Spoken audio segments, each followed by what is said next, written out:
अस्सलामुअलैकुम बच्चों, उम्मीद है आप ठीक ठाक होगे, मजे में होगे और जमकर पढ़ाई कर रहे होगे। वेव्स एंड अकूस्टिक्स का लेक्चर नंबर 2 स्टार्ट करने जा रहे हैं।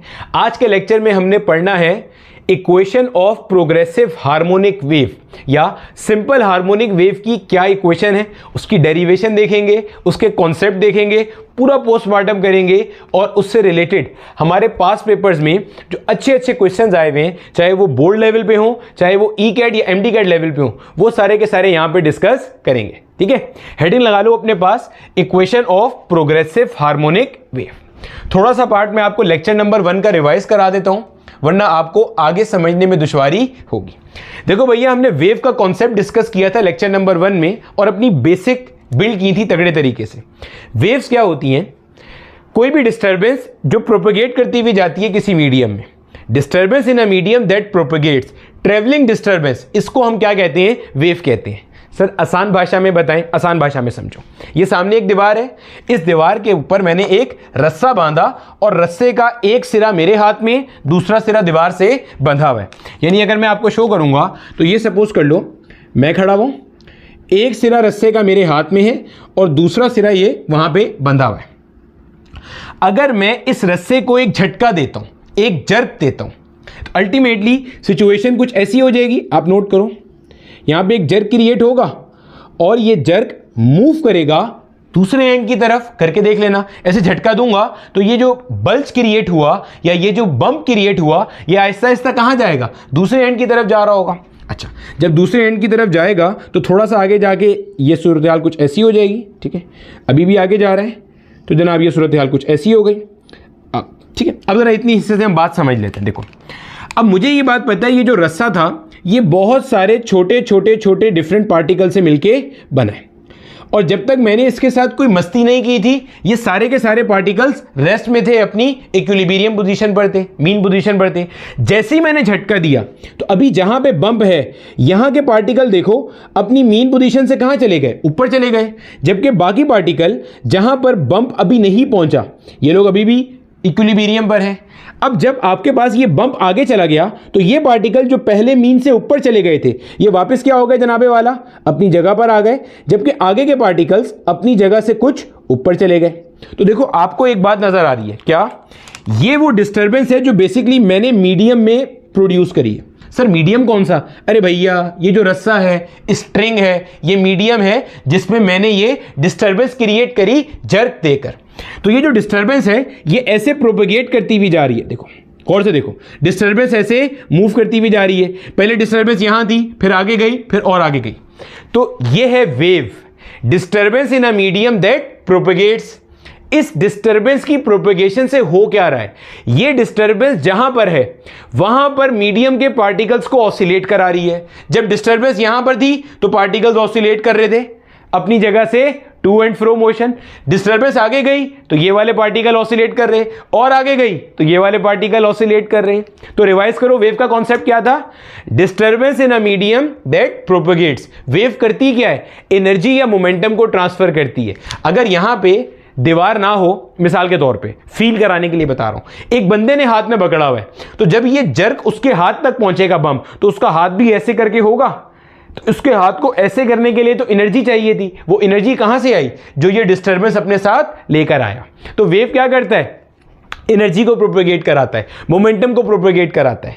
तो wave is disturbance in a medium that propagates from one end to the other end. ऐसी वेव को हम लोग प्रोग्रेसिव या ट्रेवलिंग वेव भी कहते हैं। क्लियर है? अच्छा, फिर मैंने आपको बताया डिस्टर्बेंस जहां पर होती है वो पार्टिकल को क्या कराती है? ऑसिलेट कराती है। एक और चीज, वेरी इंपॉर्टेंट फैक्टर, क्या डिस्टर्बेंस के साथ पार्टिकल्स ऑफ द मीडियम भी चिपक कर जा रहा है? आगे नहीं जा रहा। देखो, ये पार्टिकल पहले भी यहीं थे, अब भी यहीं है, बाद में भी यहीं है, बाद में भी यहीं है। हाँ, पार्टिकल ऑसिलेट जरूर कर रहा है, but particle is not moving along with the disturbance. Disturbance जा रहा है, डिस्टर्बेंस जहां पर है वहां का पार्टिकल ऑसिलेट कर रहा है। सर क्या लाजमी है अगर डिस्टर्बेंस यहां जा रहा है तो पार्टिकल ऐसे ही ऑसिलेट करेगा? पार्टिकल ऐसे ऐसे ऑसिलेट नहीं कर सकता। ऑसिलेशन का मतलब तो टू एंड फ्रो होता है। बिल्कुल कर सकता है। अगर ये सारे सवाल जहन में आ रहे हैं तो लेक्चर नंबर 1 क्लियर कर लो। लेक्चर नंबर 1 में ये सारी बातें खोल खोल कर बताई हैं। क्लियर है? आज के कॉन्सेप्ट का फील आ जाएगा। सही है भैया? चलो ये बात हमने पढ़ ली थी। चलो अब आगे देखो जल्दी से। अब जरा इसी सिचुएशन को आप इमेजिन करो, ये रस्सा मेरे हाथ में ही है, ठीक है? मैं जब एक बार झटका देता हूं तो ऐसे एक पल्स क्रिएट होती है, एक बम क्रिएट होता है और मूव करता जाता है। अगर मैं ऐसे एक झटका दूं और साथ ही नीचे से लाके भी झटक दूं, समझो पहले मैंने रस्से को ऐसे ऊपर लेकर गया और ऐसे छोड़ा तो एक बम क्रिएट हुआ, आगे गया। अब मैं नीचे लेके गया और फिर झटका दिया, एक लोअर बम क्रिएट होगा। यानी कि सूरत हाल कुछ ऐसी हो जाएगी, देखो। और ये ऐसे मूव करता हुआ जा रहा होगा दीवार की तरफ। भैया अपर बम पहले था, लोअर बम अब क्रिएट हो गया। अगर मैं दोबारा यही एक्शन करूं तो क्या होगा? अगर मैं दोबारा यही एक्शन करता हूं तो देखो ये एक अपर और एक लोअर बम पहले से था, एक अपर एक लोअर और आ गया। बोलो ये बात समझ आ रही है? हाँ या ना? क्लियर हो गया? अगर मैं दोबारा यही करता हूं तो अल्टीमेटली क्या होगा? ये बात समझ आती है मेरा बेटा? आपके पास ऐसे क्या होगा, बहुत सारी वेव्स क्रिएट हो जाएंगी जो कि मूव कर रही होंगी। इनको आप वेव ट्रेन भी कहते हो। अब आप समझना है यहां पे, अगर मैं यहां पे आपको ब्लैक कलर से एक लाइन दिखाऊं, अभी हमारा लेक्चर शुरू नहीं हुआ, अभी हम ग्राउंड बना रहे हैं अपना सिर्फ, ठीक है? ये जो मैंने ब्लैक कलर से लाइन दिखाई है, ये बेसिकली क्या है? ये मेरा बेटा मीन पोजीशन है। जरा इमेजिन करो, जब तक ये रस्सा मेरे हाथ में था, सारे के सारे पार्टिकल्स इस रस्से के जो थे वो इस मीन पोजीशन पर लाई कर रहे थे। अब मैं ऐसे ऐसे ऐसे कर रहा हूं तो पार्टिकल्स क्या कर रहे हैं? वाइब्रेट कर रहे हैं मीन पोजीशन के अबाउट। आपने क्या किया? अचानक से तस्वीर ले ली। आप सामने खड़े हुए देख रहे हो कि बिलाल मस्ती कर रहा है। क्या कर रहा है? ऐसे ऐसे ऐसे रस्से को झटक रहा है। तो हो क्या रहा है? जो कुछ पार्टिकल्स हैं वो ऊपर जा रहे हैं, फिर नीचे जा रहे हैं, फिर ऊपर जा रहे हैं, फिर नीचे जा रहे हैं। ऐसे वो ऑसिलेशन कर रहे हैं और वेव्स आगे प्रोपोगेट करती हुई जा रही है। आपने छपाक से एक तस्वीर ले ली। जब आपने तस्वीर ले ली तो आपको सूरत हाल कुछ ऐसी नजर आएगी, क्योंकि आपके तस्वीर लेने के बाद कुछ पार्टिकल्स यकीनन मीन से ऊपर होंगे, कुछ नीचे होंगे, कुछ मीन पर होंगे, कुछ मीन की तरफ जा रहे होंगे, कुछ मीन से आ रहे होंगे। ऐसे ही होगा ना? अरे भैया ये पार्टिकल सारी जिंदगी यहां थोड़ी रहेगा, ये ऑसिलेट करता हुआ यहां आ जाएगा। क्यों? देखो भैया मैं ऐसे बना देता हूं आपको, देखो समझो। ये वेव ऐसे भी तो होगी कभी ना कभी, ये जो मैंने रेड कलर से बनाया है, समझो इस बात को। भैया जब ये वाली वेव ऐसे हो गई तो इसका मतलब ये पार्टिकल ऑसिलेट करता हुआ यहां चला गया, ये पार्टिकल ऑसिलेट करता हुआ ऊपर आ जाएगा। भैया पार्टिकल तो ऑसिलेट कर रहा है ना, और इसकी ऑसिलेशन कौन सी है? Simple harmonic motion. तभी तो मैं कह रहा हूं ये वेव कौन सी है? Simple harmonic wave. Particle oscillate करे और वो एसएचएम हो हमेशा, ऐसा कोई लाजमी नहीं है। लेकिन हमारे कोर्स के अंदर जो पार्टिकल ऑसिलेट करेगा ड्यू टू डिस्टर्बेंस, वो हमेशा कैसा होगा? एसएचएम। अपने कोर्स में यही इंक्लूड है। क्लियर है? तो भैया आप देखो, जैसे ही आपने इसकी तस्वीर ली, अगर मैं आपको वापस शो करूं, जब आपने इसकी तस्वीर ली मेरा बेटा, तो अल्टीमेटली ये मीन पोजीशन था। कुछ पार्टिकल्स आपको नजर आ रहे हैं, आपने स्नैपशॉट लिया, कुछ पार्टिकल मीन पर हैं, कुछ पार्टिकल मीन से कहां है? ऊपर है। कुछ पार्टिकल मीन से कहां है? ऐसे नीचे हैं। अब ये आपकी एक वेव होगी, इसको आप कहते हो आपकी प्रोग्रेसिव हार्मोनिक वेव या सिंपल हार्मोनिक वेव। आज के लेक्चर में हमने इसकी इक्वेशन डिफाइन करना सीखना है कि यार इसकी क्या इक्वेशन है, यानी कि मैं y की ऐसी क्या वैल्यू लिखूं कि इसके अंदर मैं जो भी वैल्यू मुझे डालनी है वो डाली जाए और अल्टीमेटली मुझे इन जो पार्टिकल्स हैं उनकी डिफरेंट टाइम के ऊपर डिस्प्लेसमेंट मिल जाए। ये हमारा आज का टारगेट है कि हमने इस वेव की इक्वेशन ड्राइव करनी है। अभी मजीद मैं एक्सप्लेन करता हूं। इतनी बात क्लियर है? आज का टारगेट क्या है? वेव की इक्वेशन ड्राइव करनी है। तो बस अपने पास हेडिंग लगा लो भैया, equation of progressive harmonic wave. मेरा नाम बिलाल ज़िया है और ये मेरा और आपका एक नन्हा सा प्यारा सा प्लेटफॉर्म है जहां पर हम 11 और 12 की फिजिक्स पढ़ रहे हैं। अब समझते हैं हमारे लेक्चर में आज का कॉन्सेप्ट क्या है। देखो भैया, सबसे पहले तो ये समझ लो, आपके पास ना कोई भी इक्वेशन होती है ना, इससे मुराद क्या होती है। मान लो ये मेरे पास मेरा बेटा एक स्ट्रेट लाइन की इक्वेशन है, समझिएगा जरा। ड्राइव कराना तो 2 मिनट का मसला है, ड्राइव डेरिवेशन इतना बड़ा वो नहीं है मसला, समझना और फील करना मसला है। ये अगर एक स्ट्रेट लाइन की इक्वेशन है तो ये बेसिकली आपको क्या बताता है? ये मान लो हमारा क्वाड्रेंट सिस्टम है, यहां से ऐसे एक स्ट्रेट लाइन पास कर रही है। मैंने कहा इस स्ट्रेट लाइन की ये इक्वेशन है। अब बोलोगे सर हमें भी पता है, क्लास 10 में हमने कर लिया था।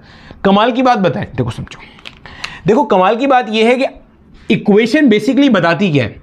अगर मैं यहां पे x की वैल्यू 1 रखता हूं तो देखो 3 1 जा 3, 3 + 2 यानी कि y की वैल्यू क्या आ गई? 5। इक्वेशन ने मुझे बताया जब x 1 है तो मेरा बेटा यहाँ पे जो y का वैल्यू होगा वो क्या होगा 5 होगा, यानी कि इस जगह पे y का वैल्यू क्या है 5 है, जब x कितना है मेरे पास 1 है। अच्छा और मिसाल समझो, अगर x का वैल्यू मैं यहाँ पे 2 रखता हूँ, 3 2 6, 6 + 2 क्या हो गया मेरा बेटा, y का वैल्यू 8 आ गया। यानी कि ये कह रहा है जब आप यहाँ पे x का वैल्यू 2 लोगे तो भाई साहब यहाँ पे बिल्कुल इसकी सीध में आ जाओ, यहाँ पे आपके पास y का वैल्यू क्या होगा 8 होगा। अब समझो, क्या इस लाइन पर जितने पॉइंट्स आते हैं मैं वो सारे रख के चेक करूं? नहीं, समझना फील करना। क्या इस लाइन पर कितने पॉइंट्स हैं? इनफाइनाइट पॉइंट्स हैं। क्यों? अरे भैया 1.1 एक नया x का वैल्यू लो, y की एक नई वैल्यू आएगी, 1.2 नई वैल्यू लो, y की नई वैल्यू आएगी।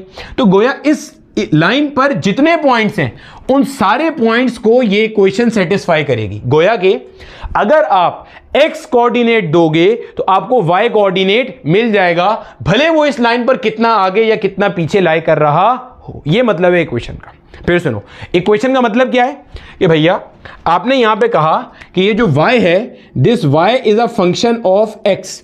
y किस पे डिपेंड कर रहा है? x पे डिपेंड कर रहा है। अगर मैं x कोऑर्डिनेट देता हूं तो आपको y कोऑर्डिनेट का वैल्यू मिल जाएगा, भले वो इस पे कितना दूर लाया कर रहा हूं। भले मैं x का वैल्यू 1010 रख दूं तो वहां पे जाके y कितना होगा वो मुझे मिल जाएगा। ये फायदा होता है किसका? इक्वेशन का। क्लियर है? अब इसी बात को समझो जो हमने अभी थोड़ी देर पहले आपको इंट्रोडक्शन दिया था ना उसके अंदर। यानी कि अब मैं ऐसे रस्से को ऐसे ऊपर नीचे कर रहा था, आपने अचानक से आगे एक स्नैपशॉट ले लिया, एक तस्वीर ले ली छपाक करके। क्लियर है? अब जैसे ही मेरा बेटा आपने इसकी तस्वीर ली तो ये जो सूरत हाल थी, ये मान लो हमारे पास मीन पोजीशन थी जिसके अबाउट में ये पार्टिकल्स ऑसिलेट कर रहे थे। जैसे ही आपने तस्वीर ली आपको ये तस्वीर कुछ ऐसी नजर आ रही है उठ के। इस तस्वीर का मतलब क्या है मेरा बेटा? अब देखो, ये वाला पार्टिकल आपको नजर आ रहा है मीन पर है, यहां पे कोई पार्टिकल है जो मीन से ऊपर है, ये भी ऊपर है, ये अपने मैक्सिमम पॉइंट पर है, ये भी मीन से ऊपर है, ये मीन पर है, ये नीचे है, ये मैक्सिमम नेगेटिव पर है जिसे आप नेगेटिव एक्सट्रीम भी कहते हो, ये भी मीन से नीचे है, ये मीन पर है। इस तरह बहुत सारे पॉइंट्स होंगे, बना लो यहाँ पे बहुत सारे पॉइंट्स। ठीक है, ये बहुत सारे पॉइंट्स होंगे। अब मुझे करना क्या है? मुझे मेरा बेटा एक ऐसी इक्वेशन लिखनी है। अब मुझे आप एक बात बताओ, ये जो डिफरेंट पॉइंट्स हैं, ये डिफरेंट पॉइंट्स, क्या इन सारे पॉइंट्स की जो डिस्प्लेसमेंट है फ्रॉम द मीन पोजीशन एक बराबर है? आप बोलोगे नहीं सर। देखो, ये वाले पॉइंट आपको नजर आ रहे हैं, ये कहां पे है? मीन पर है, इनकी तो डिस्प्लेसमेंट 0 हो गई। लेकिन ये वाला जो पॉइंट है ये मीन से कुछ ऊपर है, इसकी तो कुछ डिस्प्लेसमेंट होगी। सिमिलरली इसकी और ज्यादा है, इस वाले की और ज्यादा है। तो आपने क्या करना है? आपने यहां पे वेव की इक्वेशन लिखनी है। वेव की इक्वेशन लिखनी है कि इसके अंदर अगर मैं कुछ पैरामीटर डालूं, वो पैरामीटर क्या है उस पर भी आएंगे।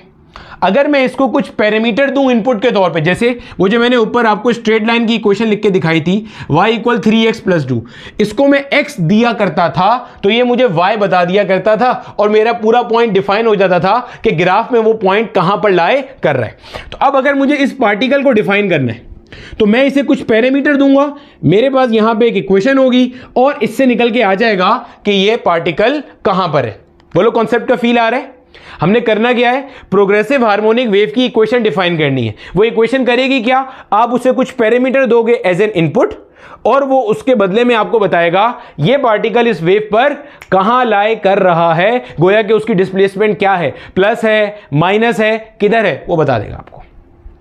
अब सवाल आता है, सर ये पैरामीटर्स क्या देंगे? ये तो समझ में आ गया। सर आप पैरामीटर्स बता दें अब क्या होगा? भैया पैरामीटर यहां पे होते हैं 2, एक होता है x और एक होता है t। जब आप किताब देखोगे, खास तौर पे सिंध बोर्ड की जो पुरानी किताब है, उसमें इन्होंने कहा कि जो वेव फंक्शन है वो x और t के ऊपर डिपेंडेंट है। यानी कि जो वेव है वो फंक्शन है किसका? x और t का। हम इतनी मुश्किल बातें नहीं करेंगे, आसान करके पढ़ेंगे, बिल्कुल आसान करके। चलो आसान करके पढ़ते हैं। हमें नहीं पता ये सारी बातें इतनी मुश्किल वाली, हम आसान करके समझते हैं। देखो भैया मान लो ये हमारा कोऑर्डिनेट एक्सिस है, ठीक है। यहाँ पे x = 0 है और ये वेव ऐसे मूव कर रही है विद सम वेलोसिटी v और ये अपना x एक्सिस है सीधा सीधा और ये अपना y एक्सिस है। ठीक हो गया? अच्छा, अब मैं आपसे कहता हूं आप यहां पे खड़े हो, देखो आप यहां पे खड़े हो, क्लियर हो गया? अब मेरा आपसे सवाल है, सुनना गौर से। मेरा आपसे सवाल है कि भाई एक काम करो, इस वाले पार्टिकल की डिस्प्लेसमेंट बताओ, इस वाले पार्टिकल की डिस्प्लेसमेंट बताओ। ये पार्टिकल कहां पर है मुझे बताओ। आप मुझसे क्या पूछोगे? आप बोलोगे बिलाल भाई एक काम करो, आप मुझे बताओ कि ये कितना दूर है। आप पहला सवाल क्या पूछोगे, आप बताओगे भाई ये पार्टिकल ओरिजिन से कितना दूर है, क्योंकि जाहिर है इसका डिस्टेंस ओरिजिन से कुछ और है, इस वाले का कुछ और है, इस वाले का कुछ और है, इस वाले का कुछ और है। तो पहली इंफॉर्मेशन जो मुझे आपको देनी है पार्टिकल की डिस्प्लेसमेंट बताने के लिए, that is the displacement of the particle from the origin. तो पहला पैरामीटर तो हो गया एक्स। मैंने आपको बता दिया कि भाई मिसाल के तौर पे ये जो है ना ओरिजिन से 5 सेंटीमीटर के फासले पे बता दिया मैंने आपको। क्या अब आप मुझे पार्टिकल की डिस्प्लेसमेंट बता सकते हो? नहीं। क्यों? जरा इमेजिन करो ये पार्टिकल क्या कर रहा है, क्या ये पार्टिकल रुका हुआ है? नहीं।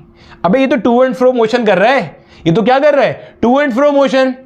भैया यहां पे आप आए तो ये तो पार्टिकल रुका हुआ ही नहीं है, ये ऊपर गया फिर नीचे आया और नीचे गया फिर ऊपर गया, ये तो पार्टिकल ऐसे ऐसे मूव कर रहा है। दूसरी चीज आप क्या बताओगे, आप बोलोगे बिलाल भाई मैं ऑसिलेशन तक तो पहुंच गया, मैं यहां तक तो पहुंच गया जिस पार्टिकल का पूछा था, लेकिन आपका सवाल था कि पार्टिकल का डिस्प्लेसमेंट बताइए फ्रॉम द मीन पोजीशन। वो तो पार्टिकल वहां पे डिस्को डांस कर रहा है। तो आप मुझे टाइम बताएं। अब मिसाल के तौर पे आप मुझे बताएं कि भाई टाइम t इक्वल्स 2 सेकंड पे ये पार्टिकल का है, तो मैं यहां जाके देखूंगा टाइम t इक्वल 0 पे पार्टिकल मीन पे है, मिसाल के तौर पे टाइम t इक्वल 1 पे ऊपर गया, टाइम t इक्वल 2 पे पॉजिटिव मैक्सिमम पे गया। अब मैंने आपको x भी बता दिया, मैंने आपको टाइम भी बता दिया। तो x बताने से आप यहां पहुंचे, आपने यहां पे पार्टिकल को नोट करना शुरू कर दिया। जैसे ही मेरा बताया हुआ टाइम आया कि टाइम t इक्वल 2 आप देखो, तो आपने देखा टाइम t इक्वल 2 पे पार्टिकल अच्छा पॉजिटिव मैक्सिमा पे, आपने बता दिया। तो भाई साहब यहां जो दो पैरामीटर्स होते हैं वो क्या होते हैं आपके, x और t। आपने बताना होता है ओरिजिन से कितना फासले पे और कौन से टाइम पर आपको पार्टिकल का डिस्प्लेसमेंट चाहिए। ये दो इंफॉर्मेशन आप दोगे, पार्टिकल की डिस्प्लेसमेंट आपको वेव का इक्वेशन दे देगा। ये हमने करना है।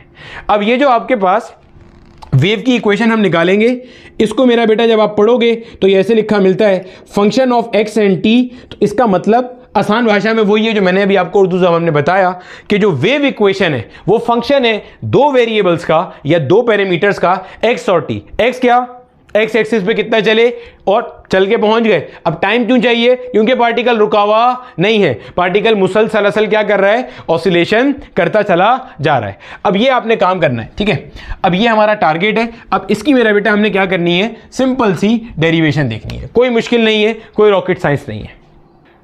अब देखो मेरे बच्चे, आप अपने पास वही चीज इमेजिन कर लो कि आपके पास जो मैं हूं ना, वो ऐसे रस्से को टू एंड फ्रो मूव कर रहा हूं और उसकी वजह से वेव प्रोड्यूस हो रही है। या अगर वो इमेजिन करना मुश्किल हो रहा है तो ऐसे आप सिंपल से अपना एक vertical mass spring system imagine कर लो।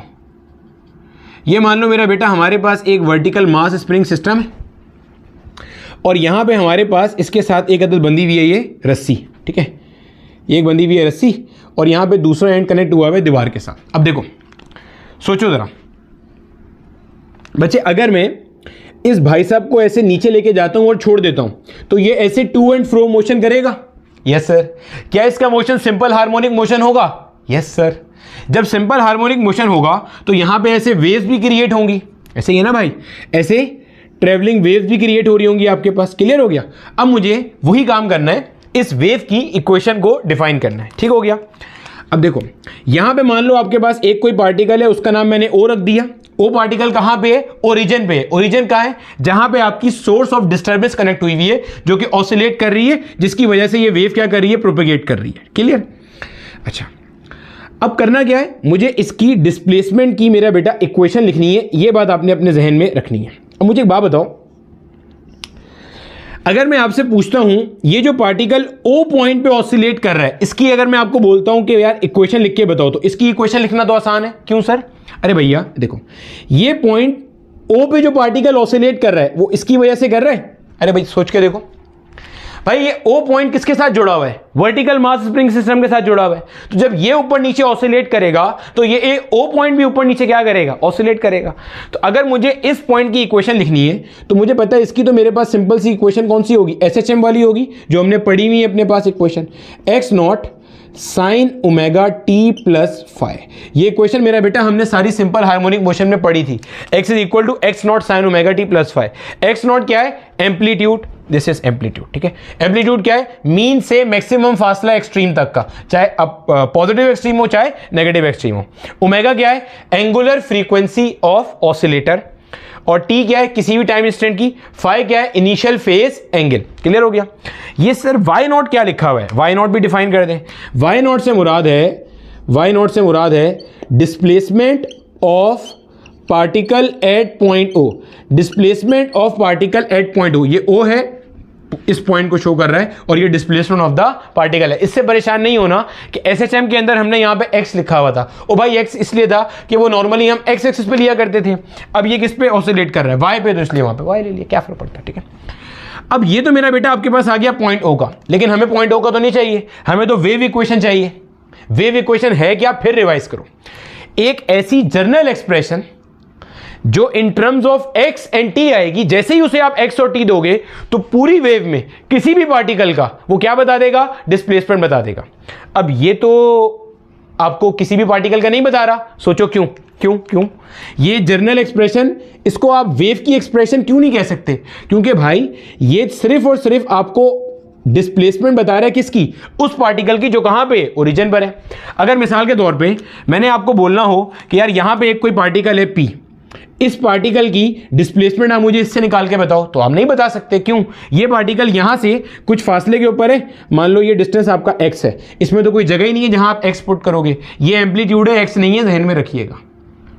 पॉइंट क्लियर हो रहा है। हमें चाहिए क्या, वेव इक्वेशन। वेव इक्वेशन क्या है, एक जर्नल एक्सप्रेशन जिसमें अगर आप x डालो जो कि बताएगा ओरिजिन से कितने फासले के ऊपर पार्टिकल है जिसकी आप बात कर रहे हो, और टाइम डालो तो वो आपको उसकी डिस्प्लेसमेंट बता देगा कि आया ये पार्टिकल मीन से ऊपर है, मीन से नीचे है, या मीन पर है।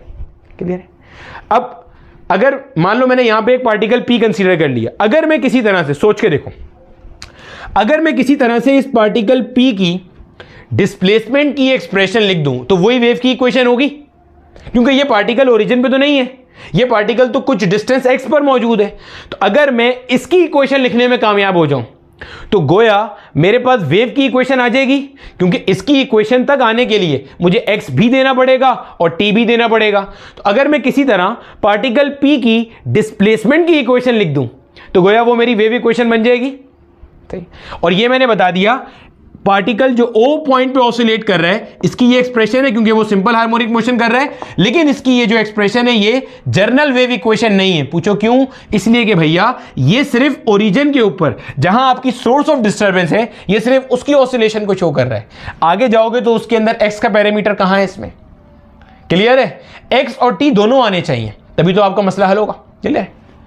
अब यहां पे हमने एक चीज तय कर दी कि अगर मैं किसी तरीके से पार्टिकल p की एक्सप्रेशन लिख दूं तो ये जो पार्टिकल p का एक्सप्रेशन है मेरा बेटा, यही मेरे पास बेसिकली क्या होने वाला है, वेव इक्वेशन होने वाला है। क्यों, अरे भैया वेव इक्वेशन का काम क्या है, किसी भी पार्टिकल की किसी भी लम्हे पे डिस्प्लेसमेंट बताना। तो आप यही काम तो कर रहे हो। अगर आप पार्टिकल p की किसी भी लम्हे पे डिस्प्लेसमेंट की एक्सप्रेशन लिख देते हो तो वही आपकी वेव इक्वेशन है, क्योंकि आपका टारगेट पूरा हो जाएगा।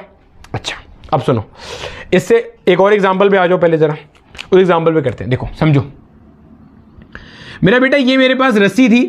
अरे सर, एक तो रस्सी ने वबाल खड़ा किया हुआ है, ये एक ही रस्सी है जिससे सारा मसला चल रहा है। ये रस्सी थी, अगर मेरा बेटा मैं इस रस्सी को एक झटका देता तो ऐसे बम्प क्रिएट होता, और ये बम्प मूव करता हुआ जा रहा होता कहाँ पे, टूवर्ड्स द अदर एंड। थोड़ी देर बाद बम्प पहुंच जाता यहाँ पे। अब आप यहाँ पे जरा ना मुझे एक चीज़ बताना, समझो, समझना अच्छे से, समझने वाली बात है यहाँ पे।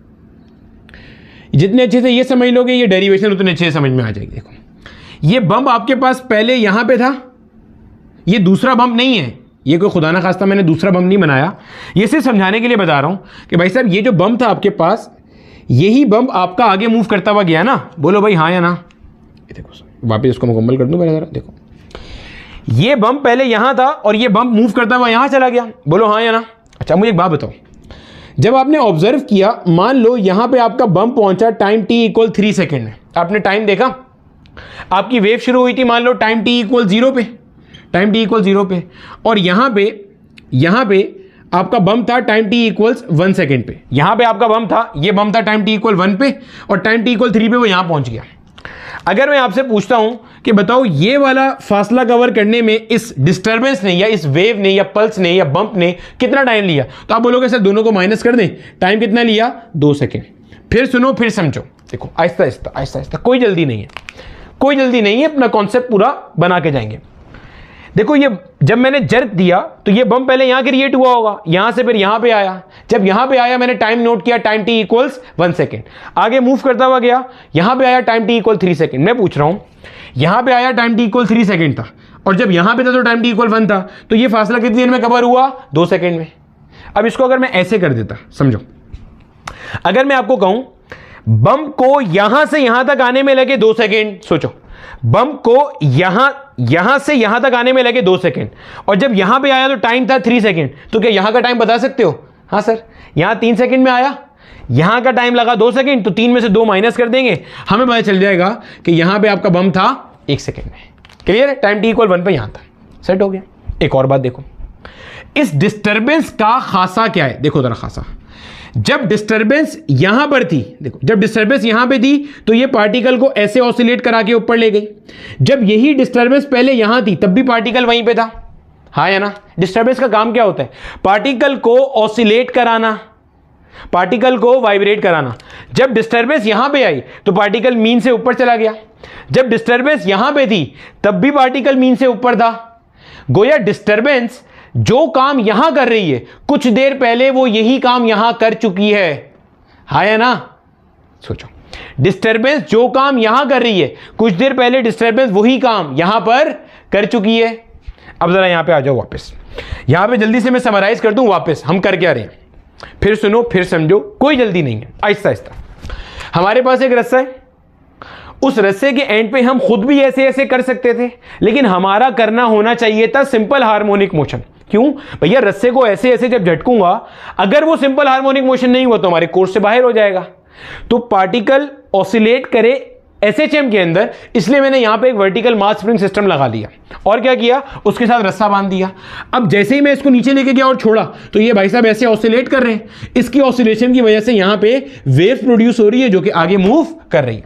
अब मुझे क्या करना है, इस वेव की एक्सप्रेशन लिखनी है या इक्वेशन लिखनी है। क्लियर हो गया? अच्छा, अब मैंने कहा ये जो पार्टिकल ओ पॉइंट पे, ओरिजिन पे, सोर्स ऑफ डिस्टर्बेंस के साथ बिल्कुल चिपक कर ऑसिलेशन कर रहा है, इसकी एक्सप्रेशन लिखना तो सबसे आसान है। क्यों? क्योंकि ये एसएचएम कर रहा है और एसएचएम की इक्वेशन लिखना हमें आती है x not sine omega t plus phi. Phi जो होता है वो हमारे पास क्या होता है, इनिशियल फेज एंगल होता है। ये ध्यान में रखिएगा जो बात मैंने अभी यहां पे मिटाई है, ठीक है, इनिशियल फेज एंगल। अब मैंने कहा यार लेकिन ये कोई जर्नल वेव एक्सप्रेशन तो नहीं हुई, क्योंकि यहां पे तो आपको सिर्फ ओरिजिन की ही डिस्प्लेसमेंट मिलेगी किसी टाइम टी के ऊपर। मुझे अगर इस पार्टिकल पी की चाहिए तो वो यहां से तो नहीं मिलेगी, क्योंकि यहां पर कोई जगह ही नहीं है कि मैं एक्स कहां पुट करूं तो यहां तक पहुंचूंगा। तो मैंने कहा कि यार अगर मैं किसी तरह इसकी एक्सप्रेशन निकाल दो डिस्प्लेसमेंट की, तो वही मेरी वेव की इक्वेशन होगी, क्योंकि तो पी तो कहीं भी हो सकता है। अब समझो, मान लो ये जो आपके पास डिस्टर्बेंस थी वो यहां पे पहुंची एट टाइम टी, समझना जरा, इसको मैं दोबारा यहां पे भी ड्रॉ करके दिखाता हूं। ये देखो यही बना हुआ है ना, यहां पे दो वेव्स आई हुई ऐसे ही है। देखो ये मेरा बेटा आपके पास ये है पॉइंट पी जिसकी मुझे एक्सप्रेशन चाहिए। मान लो यहां पे आपके पास वेव पहुंची टाइम टी पर, जब आपने टाइम देखा तो टाइम कितना हो रहा है, टी हो रहा है। और आसान कर लो, टाइम टी ना लिखो, इसको परेशानी होगी, अभी लिख लो इसको time 3 second. Time T equal 3 second पे आपकी वेव यहां पहुंची, तो कुछ देर पहले यही वेव यहां पे रही होगी। अरे भाई हाँ या ना? यही वेव कुछ देर पहले यहां पे रही होगी। आपके पास वेव आपकी जब यहां से यहां तक आई तो इसने कोई डिस्टेंस कवर किया। सर आपको कैसे पता चला वेव यहां पे आ गई? अबे भाई ये ऑसिलेट कर रहा है। ऑसिलेट कब करता है? जब डिस्टर्बेंस आती है। तो जब वेव यहां पे आई तो गोया ये ऑसिलेट कर रहा है। तो यहां तक आने में वेव को टाइम कितना लगा, कैसे निकालेंगे? S is equal to v into t. ये डिस्टेंस कितना है दोनों पॉइंट्स के दरमियान में? x। वेव की वेलोसिटी जिससे हमने माना हुआ है वो क्या है? v। और यहां तक आने का टाइम मैंने मान लिया t, तो t आपके पास बनता है, इसको t प्राइम कह देते हैं।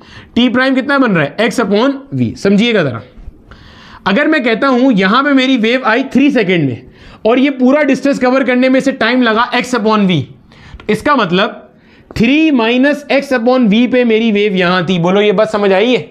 वो एग्जांपल याद करो। अरे भैया अगर ये टाइम 2 सेकेंड होता और वेव यहां पे है टाइम t इक्वल 3 सेकेंड पे, तो यहां कब रही होगी? 2 सेकेंड तो रास्ते में लग गए, तो 3 में से 2 निकाल दिया, टाइम t इक्वल 1 पे आपकी वेव यहां पे थी। ये बात समझ आ गई? तो अब मैंने जनरल कर दिया कि ये टोटल डिस्टेंस कितना है? x। वेव वेलोसिटी क्या है v, तो ये टाइम कवर करने में कितना लगा x अपॉन v। तो गोया वेव जब भी यहां पर आई है उसमें से x अपॉन v निकाल देंगे तो वेव यहां पे थी। गोया अगर मैं इसको लिखूंगा तो ऐसे बनेगा कि अगर टाइम t पर वेव यहां है और ये डिस्टेंस कवर करने में टाइम लगा रहा है x बाय वी, तो यहां पे वेव कब रही होगी t minus x by v. बोलो ये बात समझ आती है, हाँ या ना? जनरल बात कर दी कि भैया अगर वेव यहां पर टाइम t सेकंड पर है और ये डिस्टेंस कवर करने में टाइम लगा x बटे v, तो यहां पे वेव कब रही होगी time t minus x by v. अब एक और बात समझो, अब मुझे एक बात समझो, यहां पे डिस्टर्बेंस जो काम करा रही है, सोचो सोचो सोचो, यहां पे डिस्टर्बेंस क्या कर रही है, इस पार्टिकल को ऑसिलेट करा रही है। तो जब यही डिस्टर्बेंस कुछ टाइम पहले यहां रही होगी तो इस पार्टिकल को भी वैसे ही ऑसिलेट करा रही होगी, हाँ या ना? अरे भैया डिस्टर्बेंस का काम क्या होता है, पार्टिकल को ऑसिलेट कराना। जब डिस्टर्बेंस यहां पर आई तो इसे ऑसिलेट करा रही है। जब डिस्टर्बेंस x बटे v सेकेंड पीछे रही होगी तो इसे भी तो ऑसिलेट करा रही होगी। गोया गोया मैं कह सकता हूं, समझना, मैं कह सकता हूं कि आपके पास पार्टिकल p की डिस्प्लेसमेंट जो एट टाइम t है, टाइम t सेकेंड पे पार्टिकल p की जो डिस्प्लेसमेंट है, पार्टिकल o की वही displacement t minus x by v पे रही होगी। इस बात को आप फील कर लो पहले, फिर आगे चलेंगे। पार्टिकल p का जो बिहेवियर टाइम t पर है, पार्टिकल o का वही behaviour t minus x by v पे रहा होगा। क्यों सर? अरे भैया यहां पे डिस्टर्बेंस आई, इसे ऑसिलेट करा रही है। वही डिस्टर्बेंस कुछ देर पहले यहां होगी ना, अबे तभी तो चल के यहां आई है। तो जो ये पार्टिकल कर रहा है कुछ देर पहले, वही काम ये पार्टिकल कर रहा होगा। तो अगर टाइम t पर ये पार्टिकल एक काम कर रहा है तो time t minus x by v पर वही काम ये पार्टिकल कर रहा होगा। ये लिख दिया कि पार्टिकल p की डिस्प्लेसमेंट टाइम t पर जो भी है, पार्टिकल o की displacement t minus x by v वही रही होगी, क्योंकि डिस्टर्बेंस वही वाली यहां पे थी। जो डिस्टर्बेंस अभी यहां है वही बिल्कुल डिस्टर्बेंस यहां पे थी कुछ टाइम पहले। बस अब हमारा मसला हल हो गया। अब क्या करना है भाई, देखो जरा समझो, यहां पे पार्टिकल p, ये वाली एक्सप्रेशन तो आपको चाहिए, ये लिख पाना मुश्किल है, लेकिन O की एक्सप्रेशन तो लिख पाना मुश्किल नहीं है, क्योंकि O के बारे में तो आपको पता है वो क्या कर रहा है, एसएचएम कर रहा है। अब देखो मैं यहां पे क्या कर रहा हूं, पार्टिकल O की एक्सप्रेशन लिख रहा हूं at t minus x by v. समझिएगा यहां पे जरा।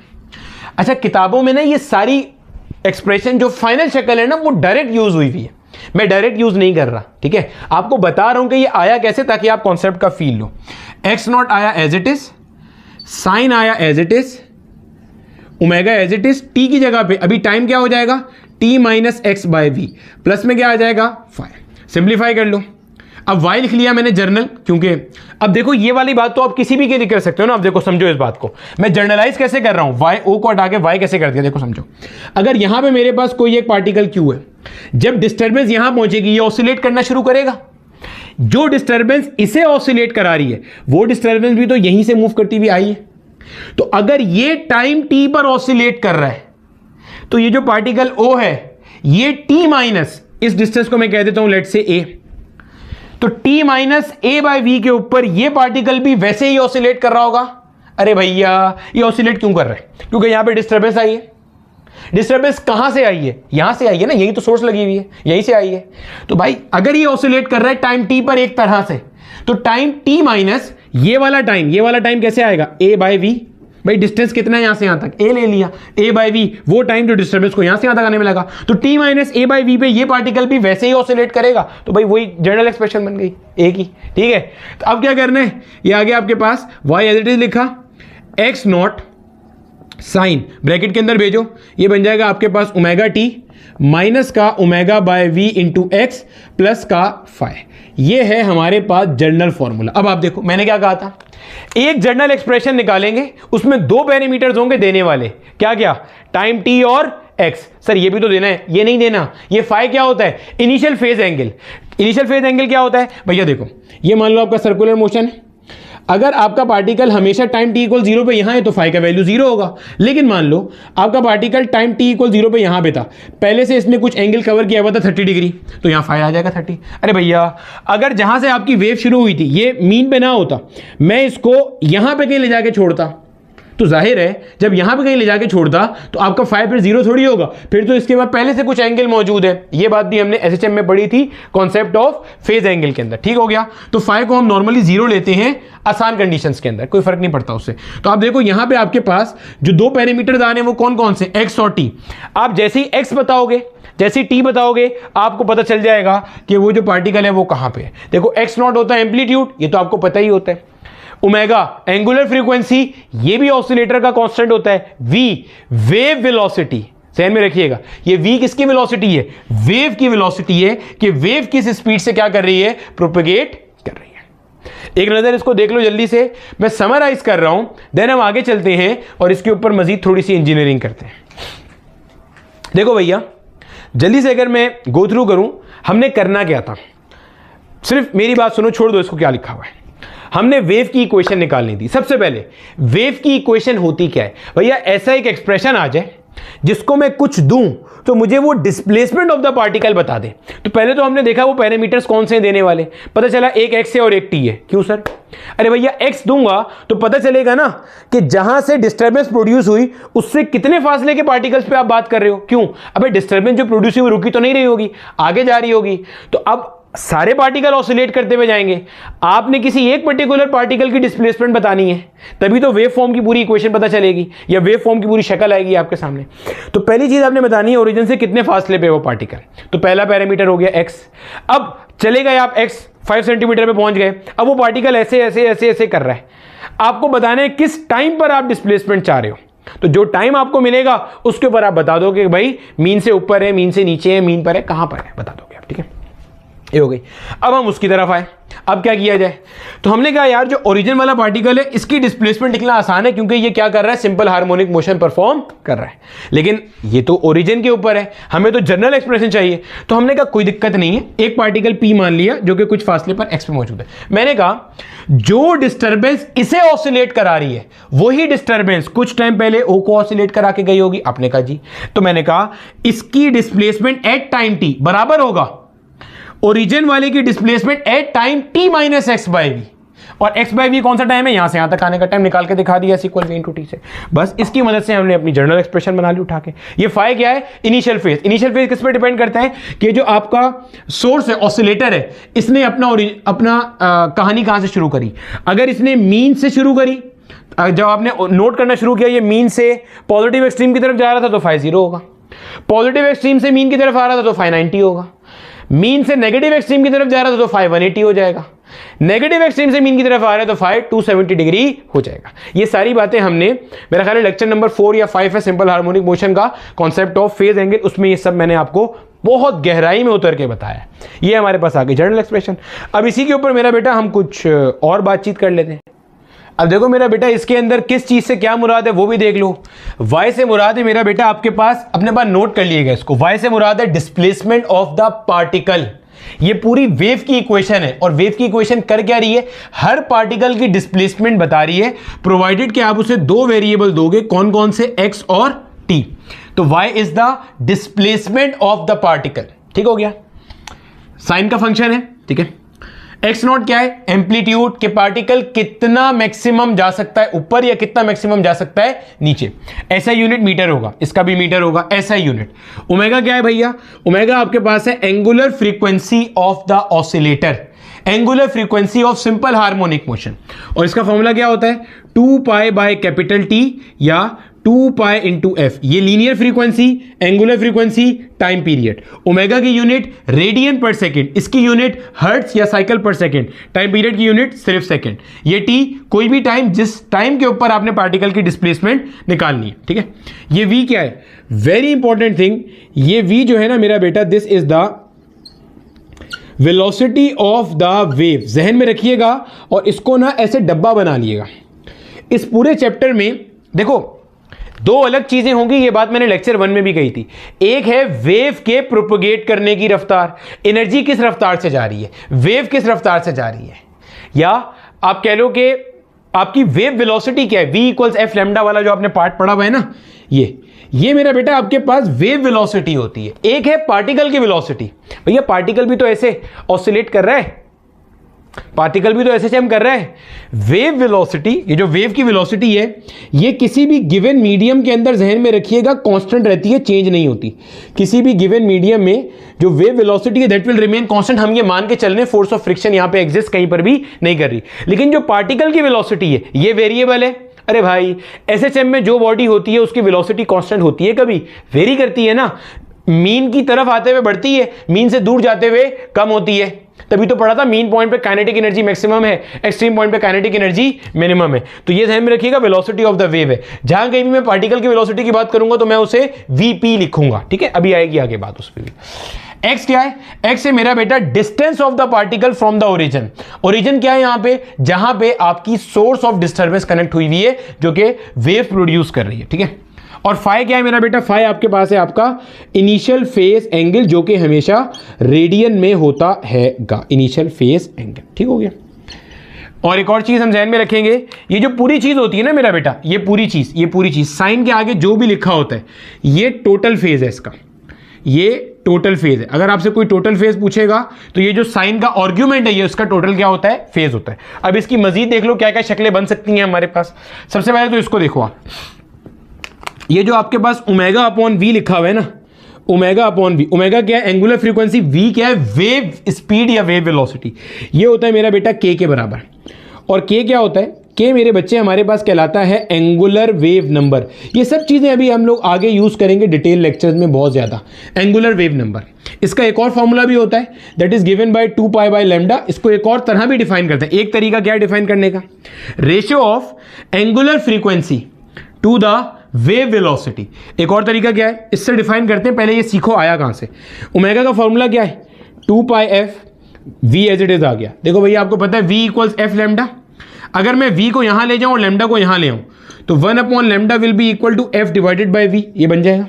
देखो एफ अपॉन वी की जगह पे अगर मैं यहां पे 1 अपॉन लैम्डा लिख दूं, एफ अपॉन वी की जगह पे 1 अपॉन लैम्डा आ गया, तो ये क्या बन गया मेरे पास? 2 पाई बाय लैम्डा। यहां से डिफाइन कर रहा हूं एंगुलर वेव नंबर को। Number of waves in 2 pi distance. आपकी 2 पाई डिस्टेंस के अंदर मान लो 2 पाई आपका एक सर्टेन डिस्टेंस है, 2 पाई। इस 2 पाई डिस्टेंस में जितनी भी वेव्स आती हैं वो आपका है एंगुलर वेव नंबर। 2 पाई डिस्टेंस में कितनी वेव्स आ रही हैं that is your wave number. मिसाल के तौर पे फॉर इंस्टेंस मैं कहता हूं जो लैम्डा है वो आपके पास है पाई मीटर, यानी कि कोई वेव है उसकी वेवलेंथ कितनी है? पाई मीटर है। अब बताओ उसका एंगुलर वेव नंबर क्या होगा? तो आप बोलोगे sir 2 pi divide by lambda, तो 2 पाई डिवाइडेड बाय पाई, पाई से पाई मर गया, यानी कि 2 पाई डिस्टेंस में पाई मीटर की वेवलेंथ वाली कितनी वेव्स आई आपके पास? 2 वेव्स आई। क्लियर हो गया।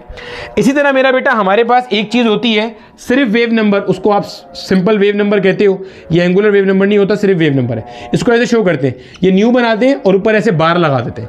ये होता है मेरा बेटा 1 बाय लैम्डा। ये क्या था? Number of waves in 2 pi distance. Number of waves in 2 pi distance ये है number of waves in unit distance. या ये देखो ना यहाँ 1 आ रहा है ना, और ये 1 क्या होगा? मीटर में होगा यकीनन, ठीक है। Number of waves in unit distance. और वेव नंबर की इसकी जो हमारे पास यूनिट होती है वो मीटर इनवर्स है। अजान हो जाए आगे चलते हैं। Number of waves in unit distance. अब देखो मेरा बेटा ये हमारे पास आ गया number of waves in unit distance. इसका यूनिट क्या हो गया? मीटर इनवर्स, क्योंकि 1 की तो यूनिट नहीं है, लैम्डा की यूनिट क्या हो गई? मीटर। तो वही बता रहा था मैं आपको, पर मीटर। नंबर ऑफ वेव्स पर मीटर। चलो इतना हिस्सा कॉपी कर लो, आगे चलते हैं। और इसके अंदर एक दो चीजें हम लोग और समझते हैंगे, ठीक है। वेव वेलोसिटी की अभी हमने एक और हवाले से भी बातचीत करनी है, अभी उस पर आते हैं, ठीक है। अब देखो जरा, टेंशन नहीं लो, कोई टॉपिक नहीं रहेगा और किसी टॉपिक का कोई सवाल मिस भी नहीं होगा। देखो भैया मैं इसी चीज को मजीद कैसे लिख सकता हूं? y equals x not sine omega t minus, मैंने अभी बताया था ओमेगा अपॉन वी को आप क्या कहते हो? के कहते हो। तो ये हो गया के एक्स और फाई। नॉर्मली आप इनिशियल फेस को अपना क्या लेते हो? 0 डिग्री ले लेते हो। तो अगर फाई को 0 कर दिया जाएगा तो ये खत्म हो जाएगा। 0 डिग्री या 0 रेडियन एक ही बात है भाई। 0 डिग्री को रेडियन में कन्वर्ट करोगे 0 ही आएगा आंसर, ये बन जाएगा।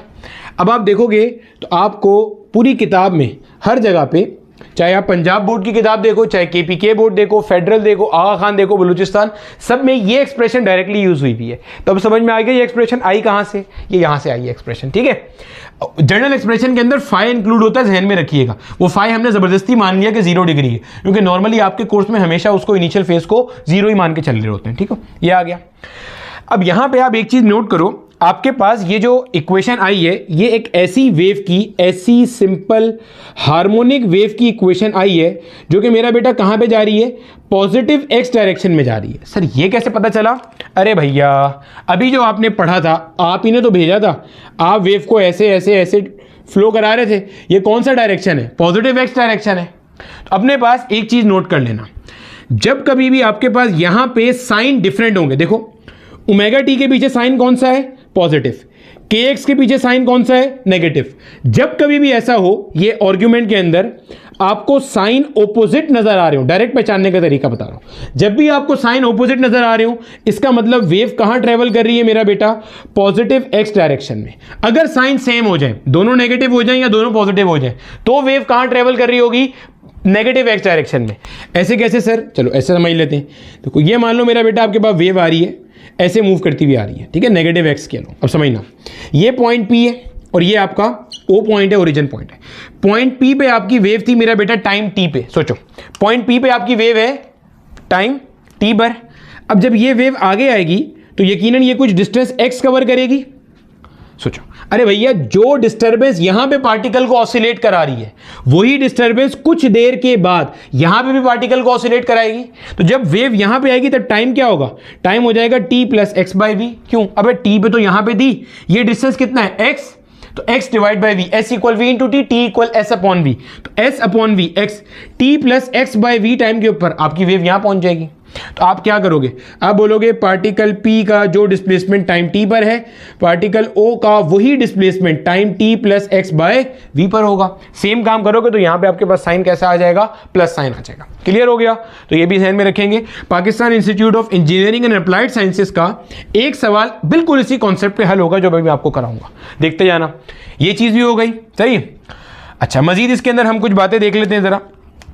मेरा बेटा देखो यहां पे, इसी को देखो, अगर मैं लिखूं y is equal to x not sine, अगर मैं ओमेगा की जगह पे ये लिखता हूं, देखो गौर से, 2 pi by capital T multiply bye T minus के की जगह पे आ गया 2 pi by lambda into x, ऐसे ही आ गया। मान के चल रहे हैं कि फाई हमारे पास 0 डिग्री है। अगर मैं यहां से 2 कॉमन ले लूं, 2 पाई सॉरी, तो ये हो जाएगा मेरे पास 2 पाई, ब्रैकेट में आ जाएगा T upon capital T minus x upon lambda. ये भी एक तरीका है इसको लिखने का। और क्या तरीका हो सकता है? और तरीका देख लेते हैं जरा। इसी को देखो जरा, यहाँ पे y is equal to x not sine 2 pi bracket में ये लिखा हुआ है, इसको मेरा बेटा मैं ऐसे लिख सकता हूँ T मल्टीप्लाई बाय एफ। अरे भैया 1 अपॉन टाइम पीरियड क्या होता है? फ्रीक्वेंसी होता है, minus x divided by lambda, ऐसे ही। अब देखो फ्रीक्वेंसी का फॉर्मूला मेरे पास क्या है? v equals f lambda, f will be equal to v divided by lambda. अगर मैं इसको यहां पे लाके पुट करता हूं तो y will be equal to x not sine 2 pi t multiply by, यहां पे क्या आ जाएगा मेरे पास? v अपॉन लेमडा माइनस का x अपॉन लेमडा। लेमडा भी कॉमन आ रहा है, तो अगर मैं लेमडा भी कॉमन निकाल लूं, y will be equal to x not sine 2 pi बटे लेमडा, ब्रैकेट में आ जाएगा vt माइनस का x। क्लियर हो गया? और ये साइन 2 पाई बाय लेमडा क्या होता है मेरे पास? k के बराबर होता है। तो ये भी मेरा बेटा हमारे पास एक एक्सप्रेशन यूज होती है। क्लियर हो गया? ध्यान में रखिएगा। साथ ही साथ जब आप मेरे नोट्स देखोगे जो मैंने आपको डिस्क्रिप्शन में दिए हुए, तो उसमें मैंने यहाँ पे एक अदर प्लस साइन भी लगाया होगा। प्लस साइन इसलिए लगाया हुआ है, हर एक्सप्रेशन में प्लस साइन भी आएगा। प्लस साइन इसलिए लगाया हुआ है क्योंकि भाई साहब अगर दोनों का साइन सेम है, इसका मतलब वेव नेगेटिव एक्स की तरफ जा रही है, और अगर दोनों का साइन डिफरेंट है तो आपके पास वेव कहाँ जा रही है? पॉजिटिव डायरेक्शन में जा रही है। तो आपने ये एक्सप्रेशन ध्यान में रखनी है, y equal x not sine omega t minus k x plus phi. Clear हो गया? छाप लो जल्दी से, आगे चलते हैं। अब देखो मेरा बच्चा, ये हमने हमारे पास वेव की जनरल इक्वेशन ड्राइव कर ली, ठीक है। मुश्किल तो नहीं हो गया आज का लेक्चर, ठीक है। ऐसा होता है जब आप कॉन्सेप्चुअल फिजिक्स पढ़ने जाते हो और बिल्कुल पहली बार कोई चीज़ पढ़ रहे होते हो और वो भी 2x पे लगा के ना, तो लगती हैं चीज़ें मुश्किल। कोई मसला नहीं है। यूट्यूब का सबसे बड़ा फ़ायदा ही क्या है कि आप बार बार चीज़ को रिवाइंड करके देख सकते हो, ठीक है। चलो, अब इसके अंदर मेरा बेटा एक चीज़ तो पहले ये ध्यान में रखिएगा, अगर आपको कभी भी वेलोसिटी ऑफ द वेव निकालने के लिए दी जाए, जो मैं भी आगे दूंगा, अभी पास पेपर में आई भी है, तो डायरेक्टली यहां से कैसे निकालोगे वेलोसिटी ऑफ द वेव? एक तो फॉर्मूला आपने अभी पढ़ लिया था, v इक्वल्स एफ लैम्डा है। इक्वेशन से कैसे निकालोगे? तो इक्वेशन से भी हम वैसे पढ़ चुके हैं, अगर आप देखोगे तो ओमेगा डिवाइडेड बाय v को हमने कहा था k के बराबर। अगर मैं यहां से v को अकेला कर दूं तो ये क्या बनता है? ओमेगा अपॉन k बनता है। बोलो भाई हाँ या ना? यही चीज आपको बता रहा हूं। देखो ओमेगा किसके पीछे लिखा है? t के पीछे। k किसके पीछे लिखा है? x के पीछे। तो मैं कहूंगा कोफिशिएंट ऑफ t, जो भी कुछ t के पीछे लिखा है, divided by coefficient of x, coefficient of t divided by coefficient of x। ध्यान में रखिएगा, ये आपके पास वेव की वेलोसिटी का फॉर्मूला है, और इसको लगाते हुए कोई साइन प्लेस नहीं करना प्लस का या माइनस का। भाई ये प्लस और माइनस साइन क्या बताता है कि वेव प्लस x में जा रही है या माइनस x में जा रही है? ड्राइव कराया अभी मैंने, ठीक है। एक चीज ये ध्यान में रख लेंगे, ये हमारे अभी बड़े काम आने वाली है। ओमेगा का फॉर्मूला पता है, k का फॉर्मूला हमें पता चल गया सब चीज। अच्छा अब मुझे एक बात बताओ, जरा कुछ चीजें पुरानी रिवाइज करा दो। जब हम लोग हमारा सिंपल हार्मोनिक मोशन पढ़ रहे थे तो हमने ये बात की थी, अगर कोई पार्टिकल SHM परफॉर्म कर रहा होता है और इसकी डिस्प्लेसमेंट की इक्वेशन थी sine omega t plus five, x is equal to x not sine omega t plus five, इसकी वेलोसिटी कैसे निकाला करते थे? वैसे तो निकालने का एक और तरीका भी था, मैंने आपको एक डेरिवेटिव का तरीका बताया था कि इसको डेरिवेटिव या इसका डेरिवेटिव ले लोगे आप विद रिस्पेक्ट टू टाइम तो भी आपका मसला हल हो जाएगा। तो अगर आप डेरिवेटिव लोगे या आपको डायरेक्ट तरीका याद है तो मैंने आपको बताया था, ये बन जाएगा एक्स नॉट ओमेगा और साइन का डेरिवेटिव क्या हो जाएगा? Cos omega t plus five. देखो भैया साइन का डेरिवेटिव हो गया कॉस, ये एज इट इज आ गया, डेरिवेटिव अंदर गया, ओमेगा टी का डेरिवेटिव हो गया omega, x naught as it is आ गया। अरे भैया करना दिखाया था मैंने, फिर देख लो इधर। देखो मुझे क्या करना है, मुझे ये काम करना है, d by d t x not sine omega t plus five. ठीक हो गया मेरा बेटा, ये काम मुझे करना है। ये पूरी चीज मेरे पास क्या है? वेलोसिटी कहला रही है। ठीक हो गया, ये वेलोसिटी कहला रही है। देखो एक्स नॉट कांस्टेंट है, एज इट इज आ गया, डेरिवेटिव साइन पर आया, साइन का डेरिवेटिव क्या होता है? कॉस, आगे जो भी आर्गुमेंट था एज इट इज आ गया ओमेगा टी प्लस फाइव। अब डेरिवेटिव गया अंदर ब्रैकेट के अंदर, फाइव कांस्टेंट था उड़ा दिया, ओमेगा टी का डेरिवेटिव क्या होता है? ओमेगा हो जाता है। ये ओमेगा आगे एक्स नॉट से मल्टीप्लाई हो जाएगा, ये चीज बन जाएगी। ये सारी चीजें मेरा बेटा हम सिंपल हार्मोनिक मोशन में ऑलरेडी कर चुके हैं, तो अगर आपको इसमें जरा भी डाउट आ रहा है तो आप वो पहले मुकम्मल कर लो जो हमने ऑलरेडी किया है। ये हो गया। अब इसी तरह अगर मुझे ए का एक्सप्रेशन निकालना है SHM का, तो भाई इसको फिर से डेरिवेट कर दूंगा विद रिस्पेक्ट टू टाइम, तो ये बन जाएगा एक्स नॉट ओमेगा आ जाएगा एज इट इज, कॉस का डेरिवेटिव होता है माइनस साइन, और जनाबे वाला ओमेगा टी प्लस फाइव आ गया एज इट इज, और ब्रैकेट के अंदर ओमेगा टी प्लस फाइव की ब्रैकेट के अंदर जब दोबारा डेरिवेटिव जाएगा तो ओमेगा टी का डेरिवेटिव बन जाएगा ओमेगा, तो ये आ जाएगा ओमेगा। ठीक है, ओमेगा स्क्वायर हो जाएगा ये चीज। अब आप नोट करो, ये एक्स नॉट और ये sign omega t plus five, इसको अगर आप मिला लोगे तो ये देखो ये चीज यहां लिखी हुई है x not sine omega t, x not sine omega t plus five, तो ये बन जाएगा a will be equal to minus का ओमेगा स्क्वायर इंटू एक्स, ये चीज बन जाएगी आपके पास। ठीक है, ये हमने सिंपल हार्मोनिक मोशन के अंदर सारी बातचीत अच्छे तरीके से पढ़ ली थी। एक नजर आप इसको देख लो और अपने हाथ से लिख लो। डिस्प्लेसमेंट की equation x not sine omega t plus five, velocity की equation x naught omega cos omega t plus five, acceleration हो गया माइनस का x naught omega square sine omega t plus five. इसके मैंने आपको ग्राफ वगैरह भी पढ़ाए थे। क्लियर है? चलो इसको मैं उड़ाने लगा हूं, देखो जरा। अब देखो भैया, ये आपके सामने जो मैंने वेव की इक्वेशन लिखी हुई है, वेव की इक्वेशन बेटे बेसिकली है क्या? समझो जरा, वेव की इक्वेशन बेसिकली है क्या? देखो समझो, ये मैं यहां पे लिख भी देता हूं। डिस्प्लेसमेंट की इक्वेशन सिंपल हार्मोनिक मोशन में x not sine omega t plus five जो पढ़ी हुई है हमने। सिमिलरली वेलोसिटी की equation x naught omega cos omega t plus five. Similarly acceleration की इक्वेशन माइनस का x naught omega square sine omega t plus five. Clear हो गया? अब इस पे आ जाओ, ये वेव इक्वेशन है। अब मुझे बात बताओ, वेव इक्वेशन बताती क्या है? जो पार्टिकल ऑसिलेट कर रहा है उसकी किसी भी टाइम पे डिस्प्लेसमेंट बता रही है। तो गोया ये आपके पास डिस्प्लेसमेंट ऑफ द पार्टिकल की इक्वेशन हो गई। अब वेव में चूंकि बहुत सारे पार्टिकल्स हैं तो ये किसी भी पार्टिकल की डिस्प्लेसमेंट बता देगा, प्रोवाइडेड कि आप उसे दो चीजें दे दो, एक एक्स और एक क्या दो टी। तो ये आ गई डिस्प्लेसमेंट। अगर मुझे वेलोसिटी चाहिए तो मैं इसी पैटर्न पे वेलोसिटी बना सकता हूं। देखो वेलोसिटी के लिए क्या तरीकाकार होगा, और ये वेलोसिटी ऑफ द पार्टिकल आएगी। अरे भाई ये यहां से आ रही है ना, और ये कौन सी एक्सप्रेशन है? सिंपल हार्मोनिक एक्सप्रेशन है। तो सिंपल हार्मोनिक मोशन कौन कर रहा है? पार्टिकल्स कर रहे हैं जो ऑसिलेट कर रहे हैं, तो देखो कैसे बनेगी।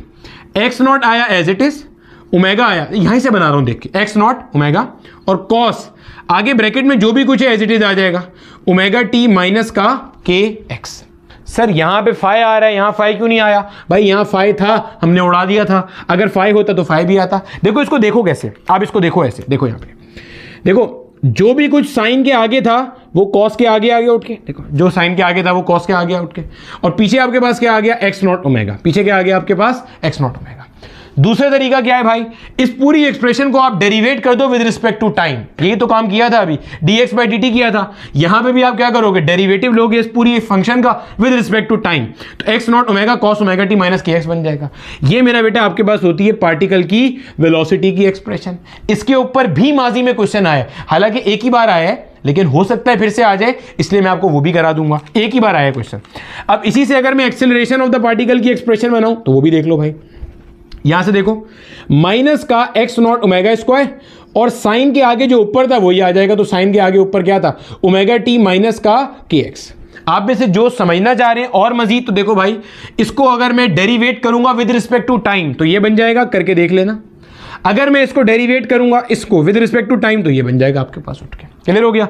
ये मेरे पास आ गई एक्सेलरेशन ऑफ द पार्टिकल की इक्वेशन। एक और चीज, अगर आपने साबित करना हो कि आपका जो पार्टिकल है वो सिंपल हार्मोनिक मोशन कर भी रहा है या नहीं कर रहा, तो देख लो भाई, ये एक्स नॉट और ये sign omega t minus k x आपको नजर आ रहा है। X not sine omega t minus k x इसके बराबर आ रहा है, वाई के बराबर आ रहा है, तो a p will be equal to minus का ओमेगा स्क्वायर इंटू वाई। साबित हो गया? A p is directly proportional to minus y, यही चीज आपने पढ़ी थी, a is directly proportional to minus x which is the expression of simple harmonic motion. ऐसे ही साबित किया करते थे ना, जब हम लोग वहां पे करते थे तो एक्स के अलोंग पार्टिकल मूव करता था, यहां पे किसके अलोंग कर रहा है? वाई के अलोंग कर रहा है। तो acceleration of the particle is directly proportional to the displacement from the mean position and is always directed towards the mean position. Copy कर लो, इसके 2-3 सवाल बनाते हैं अच्छे तरीके से। अब देखो मेरा बेटा, अभी तक का हमने जितनी कहानी पढ़ी है उससे रिलेटेड आगा खान का 2017 में ये क्वेश्चन पूछा गया। अच्छा एक चीज के बारे में ना जहन में रखिएगा, ये सारा टॉपिक जो मैंने आपको पढ़ाया है ना, अगर आपने किसी किताब से पढ़ना है तो सिंध बोर्ड की जो पुरानी किताब थी वो मैंने ड्राइव में डाली हुई है, उससे रिलेटेड मिल जाएगा, उसमें पूरा कॉन्सेप्ट आपको डिफाइन किया हुआ है। और जो सिंध की अभी नई किताब आई है उसमें भी उन्होंने ये एक्सप्रेशन जो है ना, y is equal to x not sine omega t minus k x वाली जगह जगह पे यूज करी है, बीट्स में यूज करी है, इंटरफेरेंस के फिनोमेना में यूज करी है। तो मैंने इन सब चीजों को जमा करके एक जगह पे आपके सामने ले आया। ठीक है, अब होता क्या है, जो बेसिकली हमारा ई कैट या एमडी कैट का प्रोग्राम होता है ना, पेपर होता है, उसमें आपको हर तरह का कॉन्सेप्ट तैयार करना होता है। आपका एग्जामिनर कहीं से भी क्वेश्चन बनाएगा, उसके पास तो प्लेइंग फील्ड पूरी मौजूद है ना, वो जो दिल करता है खेलेगा। तो कोशिश करो क्लास 11 के साथ पढ़ते हुए अपने कॉन्सेप्ट को तगड़ा पॉलिश रखो। पढ़ो कहता क्या, ये इक्वेशन, ये जो आपका था ना, ये पैसेज बेस्ड क्वेश्चन था आगा खान के पेपर के अंदर, 6 मार्क्स का, हर पार्ट के 2 मार्क्स थे। कहता है equation of transverse wave travelling in a rope is given by, आपको आगे इक्वेशन दी हुई है, y is equal to 5 sin 4t minus 0.02x, y and x are in centimetre t second में, और फिर आपको बोलता है ये सब चीजें आपने निकालनी है। बारी बारी करना शुरू करते हैं। सबसे पहले तो देखो मेरा बेटा, आपके सामने जो इक्वेशन गिवन है वेव की वो है y is equal to 5 sin 4t minus 0.02x, ऐसे ही। अगर मैं इसे अपनी स्टैंडर्ड वेव इक्वेशन से कंपेयर करूं, y is equal to x not sine omega t minus k x बनता है। अब कंपैरिजन कर लो भाई, एक्स नॉट की जगह पे क्या लिखा हुआ है? 5 लिखा हुआ है, तो और इसने बता भी दिया था कि आपके पास y और x किसके अंदर दिए हुए? सेंटीमीटर में दिए हुए। क्लियर हो गया? तो मेरा बेटा आपके पास यहाँ जो x है या ये जो y है, ये सारे किस में है? सेंटीमीटर में। तो भाई आपके पास सीधा सीधा एक्स नॉट तो उठ के आ गया कंपैरिजन से 5 सेंटीमीटर।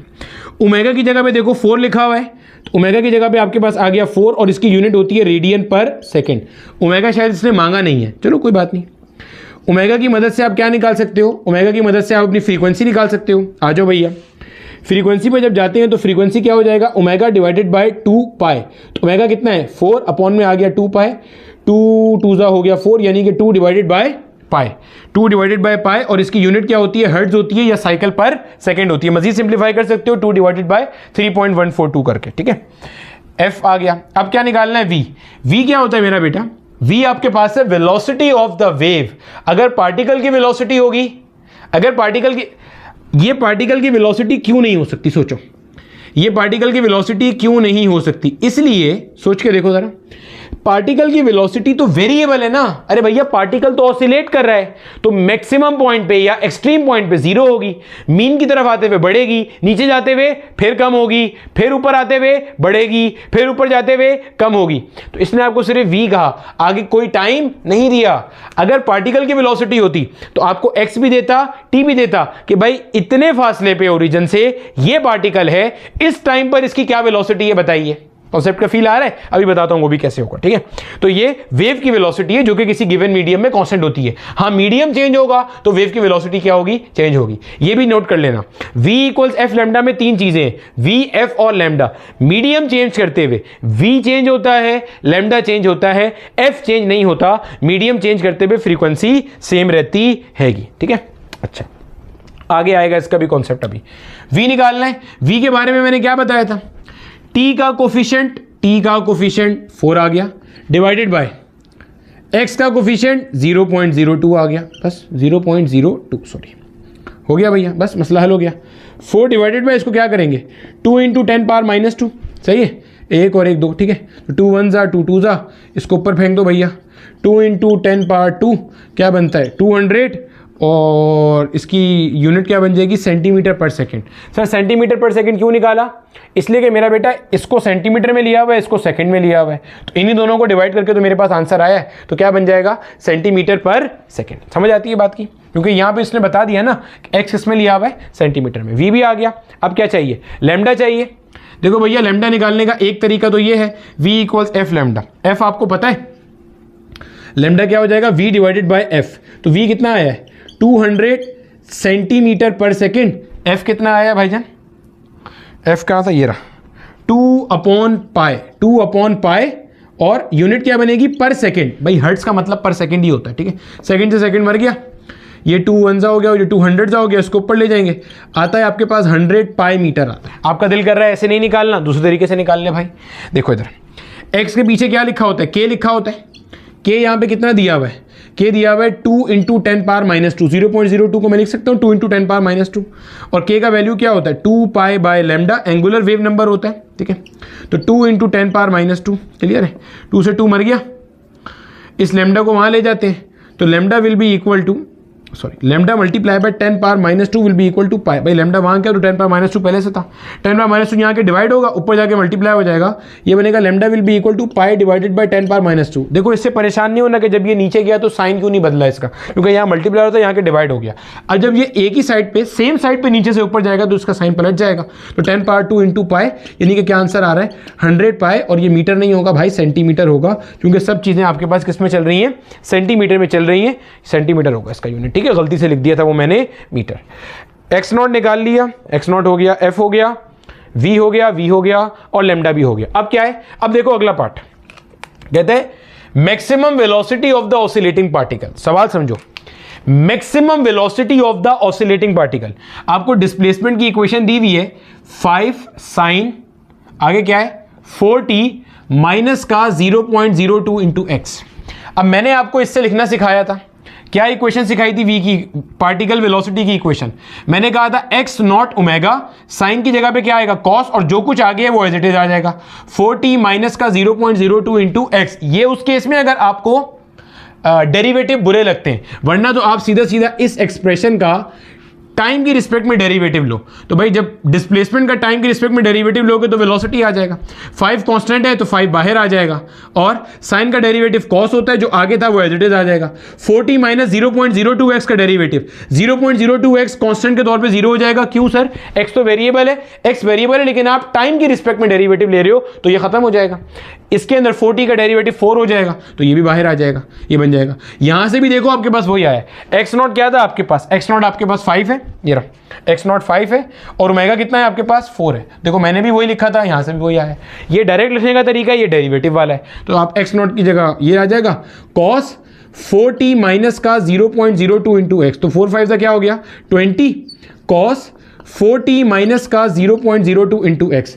ये मेरा बेटा हमारे पास पार्टिकल की वेलोसिटी की एक्सप्रेशन आई है। देखो मैं फिर रिपीट कर देता हूं, मैंने यहां पे ये क्या आपसे बातें करी हैं कि अगर आपको जरा सा भी प्रॉब्लम हो रहा हो ना तो आपका मसला हल हो जाए। देखो भैया मैं फिर बता रहा हूं, देखो समझो, जल्दी कोई नहीं है, आहिस्ता आहिस्ता चलेंगे, सब समझ के जाएंगे। देखो हमारे पास ना SHM के अंदर हमने ये एक्सप्रेशन पढ़ी थी, x is equal to x not sine omega t. यहां से अगर आपको वेलोसिटी चाहिए तो क्या तरीका है, आप dx बाई dt कर दो, ठीक है। एक और तरीका भी है, वो SHM में ड्राइव कराया था मैंने। तो x नॉट आएगा एज इट इज, साइन का डेरिवेटिव क्या होता है cos, ओमेगा टी आया एज इट इज। अब ओमेगा टी के ऊपर दोबारा डेरिवेटिव लगा तो ओमेगा बाहर आ गया, ये हो गया आपके पास। ये क्या बन गया आपके पास, x not omega cos omega T, ये आ गया आपके पास। अब मैंने आपको बताया था कि अगर आपने यहां से वेलोसिटी की एक्सप्रेशन लिखनी है SHM वाले पार्टिकल की तो डायरेक्ट लिख सकते हो, x नॉट की जगह x नॉट ओमेगा आएगा, साइन की जगह cos आएगा, जो आगे था वो एज इट इज आएगा। क्लियर है? तो वही मैंने काम किया, इसकी जगह पे मैंने लिख दिया x नॉट ओमेगा, साइन की जगह पे आ गया मेरे पास cos, जो आगे था वो एज इट इज आ गया। सिंपल हो गया, बस x नॉट 5 था, ओमेगा 4 था, तो ये मेरे पास वेलोसिटी ऑफ द पार्टिकल की एक्सप्रेशन आ गई। अब मैं कह रहा था कि पार्टिकल की वेलोसिटी की जो एक्सप्रेशन आएगी उसमें t भी आ रहा होगा और x भी आ रहा होगा, क्योंकि पार्टिकल आपका क्या कर रहा है, ऑसिलेट कर रहा है। अब ये आपसे क्या मांग रहा है, आपसे ये मांग रहा है, क्या मांग रहा है, अबे कहां चला गया, मैक्सिमम वेलोसिटी मांग रहा है। तो जो भी कुछ आपके पास ये कॉस के पीछे लिखा होता है ये मैक्सिमम वेलोसिटी है। जैसे यहां देखो, यहां देखो, अगर आपसे मैं पूछूं मैक्सिमम डिस्प्लेसमेंट क्या है, तो जो यहां पे लिखा हुआ है ये मैक्सिमम डिस्प्लेसमेंट है, x नॉट मैक्सिमम डिस्प्लेसमेंट है। तो यहां पे क्या लिखा है 20, ये आ गया। वरना आप याद करो सिंपल हार्मोनिक मोशन के अंदर मैक्सिमम डिस्प्लेसमेंट का फॉर्मूला क्या था आपके पास, ओमेगा x नॉट था, पढ़ चुके हैं ये बात भी, ओमेगा x नॉट। तो ओमेगा x नॉट से निकाल लो भाई, ओमेगा कितना है 4 है, x नॉट कितना है 5 है, मल्टीप्लाई करोगे आंसर आ जाएगा। क्लियर है? तो आंसर हो गया आपके पास इसका, पीछे क्या लिखा है 20। तो maximum velocity of the oscillating particle आपके पास कितनी आ रही है, 20 सेंटीमीटर पर सेकेंड आ रही हैगी। कैसे निकाला, एक तरीका निकालने का omega x not, maximum velocity का एक्सप्रेशन हमने पढ़ा था, जनरल फॉर्मूला क्या था, omega under root x not square minus x square. Maximum velocity कहां होती है, जब x 0 होता है, जब x 0 होता है, x 0 करके उस एक्सप्रेशन में पुट करोगे तो ओमेगा x नॉट आएगा आंसर। तो ओमेगा x नॉट से भी निकाल सकते हो, वरना मैंने आसान बता दिया, जो भी कुछ कॉस का कोफिशिएंट है वो आपके पास क्या है, मैक्सिमम वेलोसिटी। सिमिलरली साइन का कोफिशिएंट यहां पे जो है वो मैक्सिमम डिस्प्लेसमेंट है। इसी तरह आगे चलेंगे तो जो साइन का कोफिशिएंट होगा वो एक्सेलरेशन मैक्सिमम होगी, अभी देख लेते हैं उससे भी। अब देखो क्या कहता है, आपसे कह रहे हैं maximum acceleration of the particle आपने बताना हैगा। क्लियर है? क्या बताना है मेरा बेटा, maximum acceleration of the particle आपको बतानी हैगी। अब देखो मेरा बेटा आगे आपसे पूछ रहा है मैक्सिमम एक्सेलरेशन का कॉन्सेप्ट। अगर आपको अभी भी समझने में प्रॉब्लम हो रही है मैं फिर समझा देता हूं, देखो समझो मेरा बेटा, आपके पास सिंपल हार्मोनिक मोशन में अगर कोई बॉडी है तो उसकी जो डिस्प्लेसमेंट है उसका ये फॉर्मूला है। वेलोसिटी कैसे आएगी, इसको डेरिवेटिव कर लो, वरना याद रखने का तरीका बता दिया, x नॉट ओमेगा, साइन है तो क्या आ जाएगा cos, और आगे जो था वो एज इट इज आएगा। अब एक्सेलरेशन कैसे आएगी, या तो इसे डेरिवेटिव कर दो विद रिस्पेक्ट टू टाइम, वरना जो था as it is minus sine लगा के x नॉट ओमेगा स्क्वायर आ जाएगा, और cos था तो यहां पे क्या आ जाएगा साइन ओमेगा टी। क्लियर हो गया? अब देखो यहां से मैं वहीं से ये चीज बना रहा हूं, क्लियर है, माइनस का x not acceleration of the particle, minus का x not omega square. x not कितना है मेरा बेटा 5 सेंटीमीटर, ओमेगा कितना है 4, और ऊपर स्क्वायर आ गया साइन, और आगे क्या लिखा हुआ है, वहां पे आगे लिखा हुआ है 4t माइनस का 0.02 इंटू एक्स। अब देखो जो भी कुछ ये लिखा हुआ है ये आपके पास है मैक्सिमम एक्सेलरेशन, जो भी कुछ यहाँ पे कोफिशिएंट है साइन का ये मैक्सिमम एक्सेलरेशन है। जैसे यहाँ पे जो भी कुछ कॉस का कोफिशिएंट था ये मैक्सिमम वेलोसिटी था, जो भी कुछ यहाँ पे साइन का है ये बेसिकली आपके पास पार्टिकल का मैक्सिमम डिस्प्लेसमेंट है। क्लियर हो गया? सही है। तो 4 का स्क्वायर कितना है 16, और 16 5 का कितना होता है मेरा बेटा 80, तो ये बन गया 80 सेंटीमीटर पर सेकेंड स्क्वायर। वरना आप याद करो सिंपल हार्मोनिक मोशन के अंदर जो मैक्सिमम एक्सेलरेशन का फॉर्मूला था वो क्या था, omega square into x not. वहां से भी आप निकाल सकते हो, मैंने आपको एक्सप्रेशन बनाना भी सिखाया है ताकि कोई मसला ना हो। तो एक्स नॉट कितना है आपके पास 4 है, सॉरी 5 है, और ओमेगा कितना है 4, तो 4 का स्क्वायर 16, 16 को 5 से मल्टीप्लाई किया, यही आंसर आएगा 80 सेंटीमीटर पर सेकेंड स्क्वायर। क्लियर हो गया? कॉपी कर लो, और यहां पे कॉपी करने के बाद इस सवाल को कम से कम 2 बार खुद से अटेम्प्ट करो, जो बातें मैंने बताई हैं उनको जहन में रखते हुए, तो हम अगले सवाल को करने के काबिल होंगे। अब देखो मेरा बेटा आपके सामने ये अगला क्वेश्चन आपको नजर आ रहा है। अगला क्वेश्चन जो आपके सामने आपको नजर आ रहा है Pakistan institute of engineering and applied sciences 2016 का क्वेश्चन है। आसान सा क्वेश्चन है, मुश्किल नहीं है। कहता है if the equation of wave is, अच्छा एक चीज़ का ख्याल करना, लॉन्गिट्यूडनल हो या ट्रांसफर वेव हो, जैसी मर्जी वेव हो, जो हमने एक इक्वेशन पढ़ी है ना, y इक्वल्स ए या x not sine omega t minus k x plus phi, वो हर तरह के वेव मोशन पे लग जाएगा, प्रोवाइडेड कि आपका जो पार्टिकल है वो क्या कर रहा हो, सिंपल हार्मोनिक मोशन कर रहा हो। ठीक है, कहता है the equation of the wave is this, where distance is in centimeter and time in second, then wave length of the wave will be. आपसे बोल रहा है, आपने बताना है wave length of the wave क्या होगा। चलो पहले तसल्ली से वीडियो को पॉज करो और सवाल को खुद से अटेम्प्ट करो, आप आराम से कर लोगे।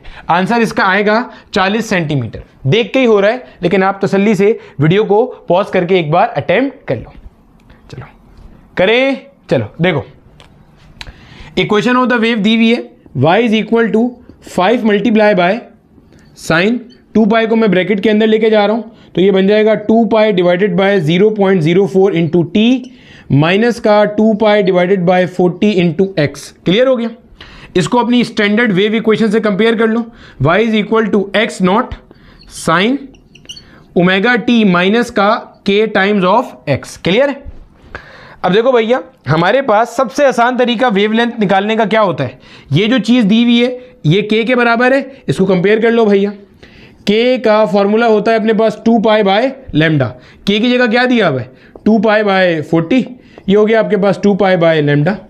2 पाई से 2 पाई मर गया, क्रॉस मल्टीप्लाई कर देंगे, लेमडा कितना आ रहा है 40। और सर सेंटीमीटर कैसे पता चला, देखो भैया लिखा हुआ है डिस्टेंस किस में दिया हुआ है, सेंटीमीटर में। क्लियर हो गया। आपको अगर बोला जाता है यार यहाँ से ना मुझे टाइम पीरियड निकाल दो, अब एक और सवाल बन गया, टाइम पीरियड निकाल दो, तो भाई साहब कंपेयर करो, टी के पीछे क्या लिखा है यहाँ पे 2 पाई डिवाइडेड बाय 0.04 ये लिखा हुआ है, इसको कंपेयर कर लो, ये ओमेगा होगा, और ओमेगा का फॉर्मूला क्या होता है 2 पाई बाय कैपिटल टी। 2 पाई से 2 पाई मर गया, टाइम पीरियड कितना आ रहा है 0.04। इससे बोलता फ्रीक्वेंसी निकाल दो, तो फ्रीक्वेंसी क्या होगी 1 डिवाइडेड बाय 0.04। फ्रीक्वेंसी आ गई, वेवलेंथ आ गई। आपको बोलता वेलोसिटी निकालो, v इक्वल्स एफ लैम्डा से आ जाएगा, या इसका कोफिशिएंट डिवाइडेड बाय इसका coefficient, sorry omega divided by this, omega upon के होता है, आई एम एक्सट्रीमली सॉरी, ये इसका कोफिशिएंट डिवाइडेड बाय इसका कोफिशिएंट, तो ओमेगा वेलोसिटी क्या होती है ओमेगा डिवाइडेड बाय के, इसका डिवाइड बाय दिस, वो आ जाएगा आपके पास। और क्या क्या था, एम्पलीट्यूड बोलेगा तो ये रहा एम्पलीट्यूड आपके पास। क्लियर है। अगर आपको बोलता है यार मुझे ना पार्टिकल की, सुनो गौर से, मुझे पार्टिकल की वेलोसिटी की इक्वेशन लिख के दो, तो आप क्या बोलते, आप बोलते एक्स नॉट साइन दिस है, आप बोलते एक्स नॉट ओमेगा कॉस, और उसके आगे ये सब आ जाता, एक्स नॉट ओमेगा कॉस, और उसके आगे ये सब आता। और एक्स नॉट कितना है आपके पास 5 है, और ओमेगा ये पूरा आपके पास है 2 पाई डिवाइडेड बाय 0.04 है, तो 5 multiply bye 2 pi divided by 0.04 into cos, और आगे ये सब आता। सिमिलरली अगर आपको बोलता है एक्सेलरेशन ऑफ द पार्टिकल की एक्सप्रेशन लिखो, तो minus x naught omega square sign, और आगे ये सब आ जाता। तो एक्स नॉट कितना है 5, ओमेगा कितना ये रहा, इसका स्क्वायर कर देते। तो कॉन्सेप्ट का फील आ रहा है आहिस्ता आहिस्ता। चलो कॉपी कर लो, एक सवाल और देखते हैं। अब देखो मेरा बेटा, मैंने आपके सामने 2 क्वेश्चंस और मेंशन किए हैं। एक है Pakistan institute of engineering and applied sciences का, अगेन 2011। एक है एनटीएस का, सिंध के अंदर जब मेडिकल का टेस्ट था, वो 2017 से पहले एनटीएस कंडक्ट किया करता था, उनका सवाल। यही सेम क्वेश्चन जो एनटीएस 2013 में पूछ चुका है, जो सिंध की अभी नई किताब आई है, उन्होंने इसका पहला एमसीक्यू बीसी को बनाया है। ये एनटीएस के पास पेपर का क्वेश्चन है, जो अभी आपके पहले एमसीक्यू में लिखा हुआ है। पहले उसको देख लेते हैं, फिर इस पे आते हैं। तो सिंपल सा क्वेश्चन है, या पहले इसको देख लो भाई। कहते हैं speed of wave represented by y equals a sign omega t minus k x. इससे परेशान नहीं होना, a एम्पलीट्यूड होता है, x नॉट भी कह सकते हो उससे, आप क्या फर्क पड़ता है, ठीक है। a sign omega t minus k x. आपको कहता है आपको स्पीड ऑफ द वेव बतानी है। आप बोलो सर टेंशन ही कोई नहीं है, अगर आप हमें स्पीड ऑफ द पार्टिकल बोलते ना, हम वो भी बता देते आपको। सही है, एग्जामिनर को बोलना, मुझे नहीं, ठीक है। स्पीड ऑफ द वेव निकालनी है। स्पीड ऑफ द वेव क्या होती है, टी का कोफिशिएंट डिवाइडेड बाय एक्स का कोफिशिएंट, ओमेगा अपॉन के। हो गया मसला हल। हमने तो पूरा ड्राइव किया है इसे, अभी चेक भी कर लो भाई। ओमेगा का फॉर्मूला क्या है 2 पाई एफ, के का फॉर्मूला क्या है एंगुलर वेव नंबर है 2 पाई बटे में आ गया लेमडा, 2 पाई से 2 पाई मर गया, लेमडा ऊपर जाएगा, एफ इंटू लेमडा क्या होता है v के बराबर होता है। अगर आपसे बोलता पार्टिकल की स्पीड की इक्वेशन लिखो, क्या लिखते, पार्टिकल की स्पीड की equation VP equals a into omega, sign है तो यहां पे क्या आएगा कॉस ओमेगा टी माइनस का के एक्स। अरे भैया साइन है तो कॉस आएगा, जो था एज इट इज आएगा। दूसरा तरीका, इस पूरी चीज को डेरिवेट कर दो विद रिस्पेक्ट टू टाइम, तो भाई ए बाहर आ जाएगा एज इट इज, साइन का डेरिवेटिव कॉस आगे जो था एज इट इज आएगा, डेरिवेटिव ब्रैकेट के अंदर जाएगा, के एक्स वाला फैक्टर को जीरो कर देगा। आप बोलोगे सर एक्स तो वेरिएबल है, डेरिवेटिव तो कांस्टेंट को जीरो करता है। मैंने क्या कहा, डेरिवेटिव लेना है विद रिस्पेक्ट टू टाइम, जिसे आप कहते हो पार्शियल डिफरेंशिएशन। डावा y बाय डावा t बोला है तो उसके लिए x कांस्टेंट है तो ये उड़ जाएगा, ओमेगा t का डेरिवेटिव क्या होगा, ओमेगा बाहर आ जाएगा, हो गई।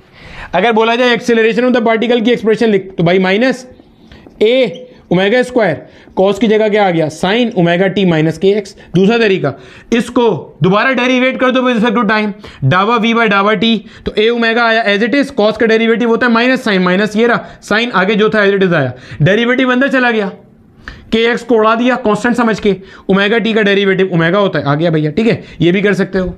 बोले भाई मैक्सिमम बता, तो ये रही आपके पास मैक्सिमम एक्सेलरेशन, ये रही आपके पास मैक्सिमम वेलोसिटी। तो हम ये सब चीजें कर चुके हैं। उम्मीद है आपने कॉन्सेप्ट को फील किया होगा, रट्टा नहीं मारा होगा, ठीक है।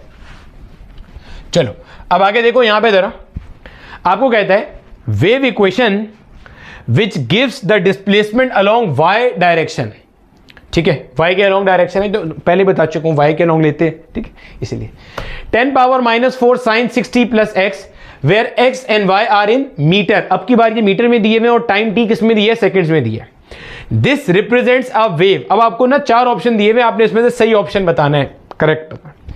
कहते हैं इसकी वेलोसिटी 300 मीटर पर सेकेंड होगी along moving in negative x direction. पहले तो इसी को चेक कर लो, नेगेटिव एक्स या पॉजिटिव एक्स डायरेक्शन चेक करना बताया था। साइन देखेंगे, क्या साइन इनके सेम है, यस सर साइन सेम है, तो भाई साइन सेम है, इसका मतलब ये तो ट्रू है कि ये नेगेटिव एक्स में जा रहा है। अगर साइन ऑपोजिट होते तो पॉजिटिव एक्स में जा रहा होता। वेलोसिटी का फॉर्मूला क्या बताया आपको, कोफिशिएंट ऑफ टी गोया के 60 divided by coefficient of x गोया के 1, यानी कि 60 मीटर पर सेकेंड है वेव की वेलोसिटी। इसने कहा वेलोसिटी 300 मीटर पर सेकेंड है, इसका मतलब ये ऑप्शन तो रॉन्ग हो गया। इतनी बात गलत है, ये बात सही है। आगे देखो, लेमडा कहता है पाई मीटर है, लेमडा भी निकाल लेते हैं भाई। देखो लेमडा निकालने का तरीका सिंपल है, एक्स के पीछे देख लो क्या लिखा है, 1 लिखा है, इसका मतलब आपके पास के का वैल्यू कितना है, 1 है। अरे भैया एक्स के पीछे के होता है, टी के पीछे ओमेगा होता है, ये एक्स नॉट होता है, पढ़ चुके ना। तो आपके पास आ जाएगा 2 pi by lambda will be equal to 1। Lambda आपके पास आ रहा है 2 पाई मीटर, यानी कि ये भी गलत हो गया, लेमडा पाई तो नहीं है, लेमडा आपके पास कितना आ रहा है, 2 पाई मीटर आ रहा है, सही। अच्छा, फ्रीक्वेंसी भी देख लो, यहां से वैसे जरूरत नहीं है, लेकिन तुम्हें एक और चीज चेक कराना चाह रहा हूं मैं। ओमेगा यहां से चेक करो कितना आ रहा है, 2 पाई एफ, ओमेगा कितना है 60, 2 पाई एफ। फ्रीक्वेंसी यहां से कितनी आ रही है मेरा बेटा, 30 डिवाइडेड बाय पाई। अरे भैया 2 से 60 को काटा 30 हो गया, पाई नीचे आ गया, तो फ्रीक्वेंसी आ रही है 30 बाय पाई। अब आप चेक करो कि वेलोसिटी आपकी यहां से फिट बैठ भी रही है, नहीं बैठ रही। देखो v equals f lambda, F कितना है 30 by pi multiply by lambda कितना है 2 पाई, पाई से पाई मर गया, 2 को 30 से मल्टीप्लाई करो 60, यानी कि मैंने वेलोसिटी बिल्कुल सही निकाली थी वेव की, ठीक है। अगला चलो भाई, अगला यही हो गया, फ्रीक्वेंसी ऑफ द वेव कितनी है 30 बाय पाई, बिल्कुल ऐसे ही है 30 बाय पाई। आखिरी ऑप्शन भी चेक कर लेते हैं, एम्पलीट्यूड है 10⁴ मीटर और ट्रेवल कर रही है पॉजिटिव एक्स डायरेक्शन में। ये तो गलत हो गया, पॉजिटिव एक्स में तो ट्रेवल ही नहीं कर रही, क्योंकि यहाँ पे दोनों का साइन कैसा आ रहा है, सेम आ रहा है। तो ये कहाँ पे ट्रेवल कर रही है, नेगेटिव एक्स में ट्रेवल कर रही है, क्लियर है। अच्छा, और एम्पलीट्यूड कितना है, एम्पलीट्यूड भी 10⁻⁴ मीटर है, इसका मतलब ये वाला पार्ट भी क्या हो गया, गलत हो गया, क्लियर हो गया। यहां पे मेरा बेटा हमारे पास जो लेक्चर था वो अपने मंतक की अंजाम तक पहुंच जाता है। अब मैंने आगे जो है ना वो छोटी सी एक कॉन्सेप्चुअल चीज बतानी है जिसका लेक्चर से कोई ताल्लुक नहीं है, यानी कि वो आपसे कोई पूछेगा नहीं, बस वैसी कॉन्सेप्ट को फील करने के लिए बतानी है। तो आपकी मर्जी है, आप आगे देखना चाहो। यहां तक का तो पूछना था इसलिए सबको पढ़ना था, आगे का जो 5-10 मिनट का सेक्शन है वो सिर्फ उसके लिए जिसने अपने कॉन्सेप्ट को इनहेंस करना है। तो कॉपी कर लो भैया। चलो भैया, अब हमारे पास लेक्चर मुकम्मल हो चुका है, ठीक है। अब देख लो, अब हमारे पास ये जो अभी हमने वेव के बारे में बातचीत की थी, अब जरा इसको आप नोट करो, यहां से हमने एक कॉन्सेप्ट और फील करेंगे अभी, ठीक है। मजेदार कॉन्सेप्ट है। मैंने आपको बताया था कि जो वेव वेलोसिटी है वो अलग चीज होती है और पार्टिकल की वेलोसिटी अलग चीज होती है। इनका आपस का जो रिलेशन होता है ना वो ये होता है, पार्टिकल की वेलोसिटी बराबर होती है negative of v multiply by slope of y x curve. ये मेरा बेटा वाई एक्स कर्व है, इसका जो स्लोप होता है वो ये कहाँ से आया ये भी मैं आपको भी बता देता हूँ। पहले आप इसको फील करो कि ये बेसिकली है क्या। मैं आपको थोड़ा सा कॉन्सेप्ट ना स्लोप का रिवाइज करा देता हूँ। स्लोप क्या होता है, ये जो लाइन है ना, इस लाइन की ये जो ढलान है, ढलान इंक्लिनेशन, ये स्लोप तय करता है। अगर लाइन ऐसी है, गौर से सुनिएगा, अगर लाइन ऐसी है कि आपके पास थीटा लेस देन 90 डिग्री है, तो जो आपका स्लोप है ना मेरे बेटे, ये हमेशा कैसा आएगा, पॉजिटिव, राइजिंग स्लोप कहलाता है ये। अगर आपके पास लाइन ऐसी है, अच्छे से देखो, अगर लाइन ऐसी है कि आपका जो थीटा है ये 90 डिग्री से ग्रेटर है, ऑब्ट्यूस एंगल है, 180 से छोटा है और 90 से ग्रेटर है, इस केस में आपके पास स्लोप कैसा आने वाला है, नेगेटिव आने वाला है। ये कहां से आया मैं भी बताता हूं। वीपी से क्या मुराद है, वेलोसिटी ऑफ द पार्टिकल। ये क्या है, ये है वेलोसिटी ऑफ द वेव। ये क्या है, वाई एक्स ग्राफ का स्लोप। अब देखो समझो, मैं ऐसे रस्से को ऊपर नीचे कर रहा था, तो पार्टिकल ऐसे डुम डुम डुम डुम डुम डुम डुम डुम ऑसिलेट कर रहे थे। आपने अचानक से सामने से छपाक से एक तस्वीर ली। अब तस्वीर ली आपने, तो आपके पास ये कुछ सूरत हाल आ गई। और ये ध्यान में रखना, मैं यहां पे खड़ा होकर इसको कर रहा था, यानी कि मेरे हाथ में रस्सा इधर था, तो इसका मतलब ये जो वेव जा रही है, वेव कहां जा रही है, पॉजिटिव एक्स के अलोंग जा रही है। वेव कहां जा रही है, पॉजिटिव। यानी कि मैंने v को मान लिया, v मेरे पास कैसा है, पॉजिटिव है। सर v को कैसे माना पॉजिटिव है, अरे भैया वेलोसिटी वेक्टर क्वांटिटी है, अगर पॉजिटिव एक्स के अलोंग जाएगी तो इसका मतलब velocity of the wave will be treated as positive. Clear है। अब जब मैंने इसकी तस्वीर ली तो भैया एक पार्टिकल यहां आ गया, एक यहां, एक यहां, एक यहां, एक यहां, एक यहां, एक यहां, इस तरीके से सारे पार्टिकल आ गए। अब हमें देखना यह है कि कौन सा पार्टिकल ऊपर जा रहा है, कौन सा पार्टिकल नीचे जा रहा है। ओहो, बात समझो गौर से। अब हमने देखना क्या है, हमने देखना है कौन सा पार्टिकल ऊपर जा रहा है और कौन सा पार्टिकल नीचे आ रहा है। आपने तस्वीर तो ले ली, देखो हो सकता है ये पार्टिकल ऊपर जा रहा हो सकता है नीचे आ रहा हो, ये पार्टिकल हो सकता है ऊपर जा रहा हो सकता है नीचे आ रहा हो। ये देखेंगे, अब जरा फील करेंगे, समझो।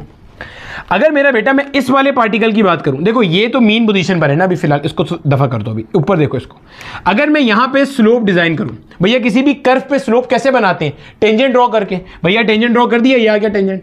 अब आप नोट करो, ये लाइन आपको इससे मिलती नजर आ रही है। भैया अगर आप यहाँ एक्स एक्सिस बना के थीटा भी बनाओगे तो ये थीटा 90 से छोटा होगा, गोया यहाँ का स्लोप कैसा है, पॉजिटिव है। ये चीज कैसी हो गई मेरा बेटा, पॉजिटिव हो गई। और v तो आपके पास पहले से ही क्या है, पॉजिटिव है। क्यों, आपने माना हुआ है कि आपकी वेव कहां जा रही है, राइट डायरेक्शन में जा रही है।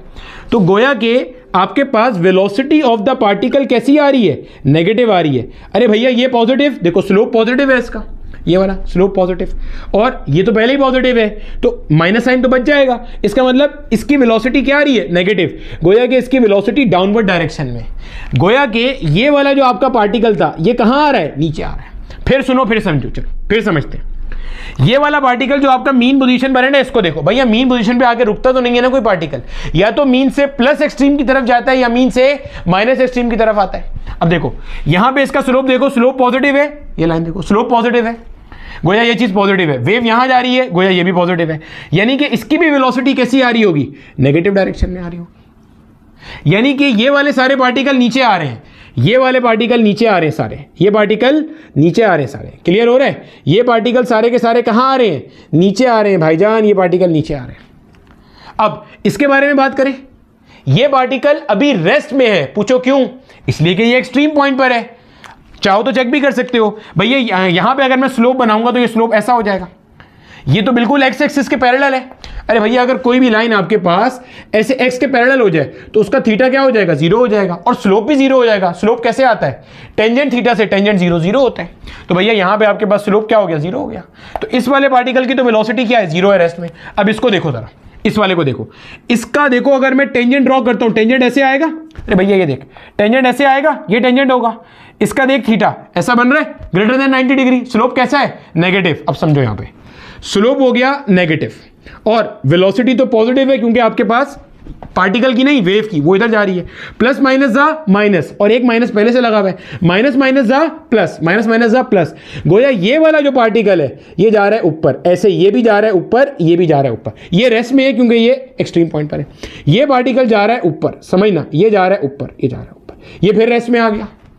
यानी कि यहां वाले पार्टिकल ये भी कहां जा रहा है, ऊपर जा रहा है, ये जा रहा है ऊपर। अब कॉन्सेप्ट का ना फील लो जरा, कॉन्सेप्ट का फील लो। देखो ये कैसे पता चला पार्टिकल ऊपर जा रहा है। अरे भैया ये सारा का इन सब का टेंजेंट देखो, टेंजेंट ग्रेटर देन 90 डिग्री आ रहा है, तो इसका मतलब ये स्लोप नेगेटिव आएगा। और ये तो पहली पॉजिटिव है, आपने माना वेव कहां जा रही है, पॉजिटिव एक्स में जा रही है, तो minus plus minus minus minus plus, गोया पॉजिटिव वाई के अलोंग होगा। अरे भैया ऊपर वाली वेलोसिटीज पॉजिटिव होती है ना वेक्टर की दुनिया में, और नीचे वाली क्या होती है, नेगेटिव।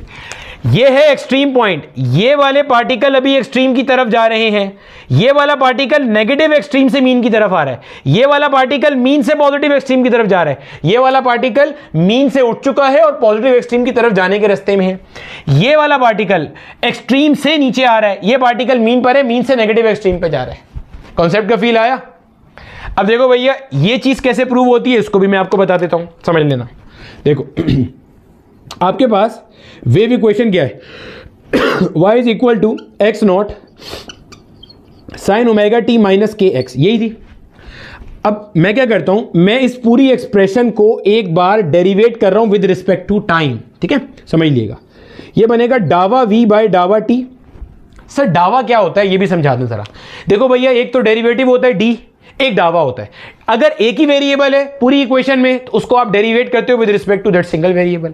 अगर बहुत सारे वेरिएबल है, 3 वेरिएबल है, अब पहले एक की रिस्पेक्ट से डिफरेंशिएट करना है तो डावा यूज करते हैं, पार्शियल डिफरेंशिएशन। अभी किसकी रिस्पेक्ट से कर रहा हूं, टाइम की रिस्पेक्ट से, तो इसके लिए x हो जाएगा कांस्टेंट। तो भैया देखो x नॉट आया एज इट इज, क्योंकि वो तो पहले ही कांस्टेंट था। साइन का डेरिवेटिव होता है कॉस, आगे जो था वो आ गया as it is omega t minus k x. अब क्या होगा, omega t minus k x का दोबारा डेरिवेटिव हो जाएगा t की रिस्पेक्ट में, omega t minus k x का दोबारा डेरिवेटिव। अब देखो इस पे अप्लाई होगा डेरिवेटिव, तो ये आ जाएगा ओमेगा टी का डेरिवेटिव क्या होगा, ओमेगा, तो ओमेगा को यहां लिख दिया, cos omega t minus k x. Clear हो गया। और इसका डेरिवेटिव क्या हो जाएगा, 0। भले x वेरिएबल है लेकिन अभी किसकी रिस्पेक्ट से हो रहा है, t की रिस्पेक्ट से, ये आ गया।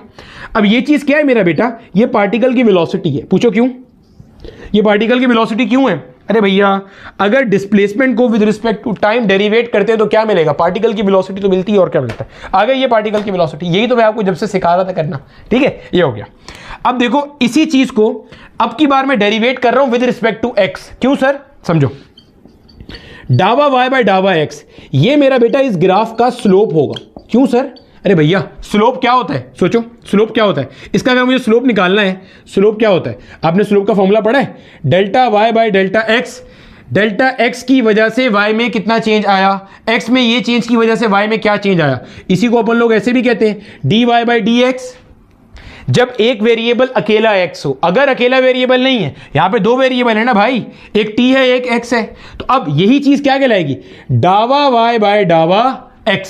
तो भाई साहब इसको अगर मैं डेरिवेट करता हूं विद रिस्पेक्ट टू x, तो डावा y बाय डावा x will be equal to, ये बन जाएगा x नॉट आ गया एज इट इज, साइन का derivative cos omega t minus k x आया एज इट इज, आगे अब ब्रैकेट के अंदर जाएगा। अब इसके लिए ओमेगा टी कांस्टेंट हो जाएगा। क्यों सर, अबे ओमेगा टी कांस्टेंट इसलिए कि एक्स की रिस्पेक्ट में कर रहा हूं ना डेरिवेटिव, तो ये मल्टीप्लाई हो रहा है आगे, माइनस के एक्स का डेरिवेटिव क्या हो जाएगा, माइनस के हो जाएगा। ले आ भाई इधर, माइनस का एक्स नॉट मल्टीप्लाई बाय के कॉस ओमेगा टी माइनस का के एक्स, बन गया ये चीज आपके पास।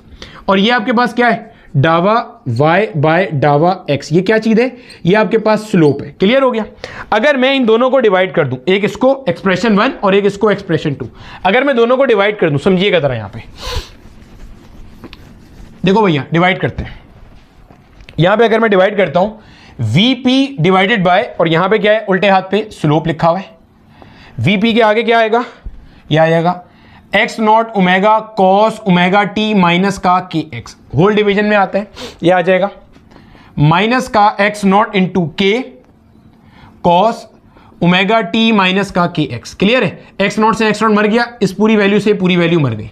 क्या बनता है, VP divided by slope will be equal to minus का ओमेगा अपॉन के, और ओमेगा अपॉन के क्या था, coefficient of t divided by coefficient of x, ये वेलोसिटी था ना आपके पास, वेलोसिटी ऑफ द वेव, तो VP upon slope will be equal to minus का वेलोसिटी, यही चीज बन गई। VP is equal to minus का v multiply by slope of y x. Clear हो गया। तो ये एक चीज थी जो आपने फील करी, कौन सा पार्टिकल ऊपर जा रहा है कौन सा नीचे। अब एक और चीज मैं आपको बता देता हूं, इसके बाद इतने हिस्से को कॉपी कर लो, ये सिर्फ कॉन्सेप्ट को फील करने के लिए। ये सब चीजें जाहिर सी बात है अब मैं ऑफलाइन के अंदर नहीं पढ़ा सकता, कोचिंग वाले बोलते हैं तुझे इस बात का पैसा थोड़ी दे रहे हैं कि तू फालतू की चीज़ें पढ़ाएगा, ठीक है। तो इसलिए ये सब चीज़ें पढ़ाने के लिए हमारे पास यूट्यूब होता है। स्टिल मैंने पहले से क्लियर कर दिया, ये आपसे कोई भी एग्जाम में पूछने वाला नहीं है, ये सिर्फ कॉन्सेप्ट को फील करने के लिए कि है क्या, चल क्या रहा है वेव में एक्चुअल में। चलो अब देखो एक चीज़ और बताते हैं, और इससे आपको पता चलेगा सिंपल हार्मोनिक मोशन का जो रिलेशन था। अभी हमने एक एक्सप्रेशन ड्राइव किया था, अगर आपको याद होगा, देखो हमने बोला था हमारे पास जो पार्टिकल की डिस्प्लेसमेंट की इक्वेशन है, जिसको आपने वेव की इक्वेशन कहा हुआ है, x not sine omega t minus k x, इसको अगर मैं एक बार डेरिवेट करता हूं विद रिस्पेक्ट टू टाइम, तो मेरे पास पार्टिकल की वेलोसिटी आ रही है x naught omega cos omega t minus k x. एक और बार डेरिवेट करता हूं विद रिस्पेक्ट टू टाइम, तो एक्सेलरेशन आ रही है a p will be equal to minus का x naught omega square sine omega t minus का के एक्स। यही चीज आ रही है एक्सेलरेशन ऑफ द पार्टिकल। अब आप नोट करो, ये एक्स नॉट है और ये जो चीज है, ये दोनों आपके पास जो है x not into sine omega t minus k x Y के बराबर है।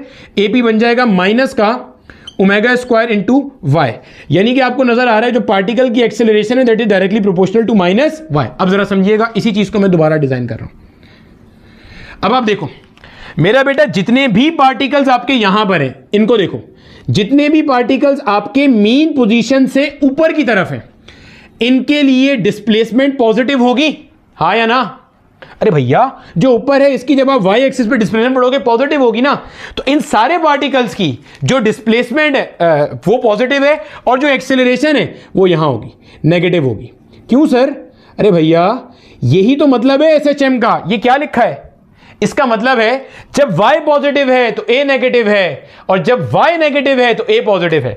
गोया ये सारे पार्टिकल जो मीन से ऊपर हैं, इन पे रीस्टोरिंग फोर्स नीचे की तरफ लग रही है। अब यहां देखो, ये सारे पार्टिकल जो यहां पर हैं, इन सारे पार्टिकल्स के डिस्प्लेसमेंट के बारे में आपका क्या ख्याल है? ये सारे के सारे ऊपर से नीचे की तरफ है, तो इनकी डिस्प्लेसमेंट कैसी है? नेगेटिव है। जब इनकी डिस्प्लेसमेंट नेगेटिव है तो इनका जो एक्सेलरेशन होगा ये कैसा होगा भाईजान? पॉजिटिव एक्सेलरेशन है। इससे तो फर्क ही नहीं पड़ता ना कि ये पार्टिकल ऊपर जा रहा है या नीचे जा रहा है, समझना। वेलोसिटी कहां पे, इससे फर्क नहीं पड़ता। सिंपल हार्मोनिक मोशन में एक्सेलरेशन का दारोमदार होता है कि डिस्प्लेसमेंट पॉजिटिव है या नेगेटिव। अगर डिस्प्लेसमेंट पॉजिटिव है तो ए यहां होगा, अगर डिस्प्लेसमेंट यहां है तो ए यहां होगा। तो देखो ये ऊपर है तो इनके लिए एक्सेलरेशन नीचे, ये नीचे है तो इनके लिए एक्सेलरेशन ऊपर, ये सारे पार्टिकल ऊपर हैं तो इनके लिए एक्सेलरेशन नीचे, ये सारे पार्टिकल नीचे हैं तो इनके लिए एक्सेलरेशन ऊपर। क्यों? क्योंकि एक्सेलरेशन आती है रीस्टोरिंग फोर्स से एसएचएम में, और एसएचएम का जो रीस्टोरिंग फोर्स है वो चाहता है कि पार्टिकल को घसीट के वापस कहां पे ले आए? अपने मीन पोजीशन पर ले आए। क्लियर हो गया? तो ये था मेरा बेटा हमारे पास लेक्चर नंबर 2, जिसमें हमने हमारी प्रोग्रेसिव हार्मोनिक वेव की इक्वेशन पढ़ी, एक्सप्रेशन पढ़ी, कॉन्सेप्ट का दबा के फील लिया। मुझे उम्मीद है आपको सब चीज़ें अच्छे तरीके से समझ में आ गई होंगी। अगले लेक्चर में हम phase, path difference, phase difference, इन सारी चीज़ों के ऊपर बातचीत करेंगे और उसके पास पेपर क्वेश्चंस को अच्छे से एनालाइज करेंगे।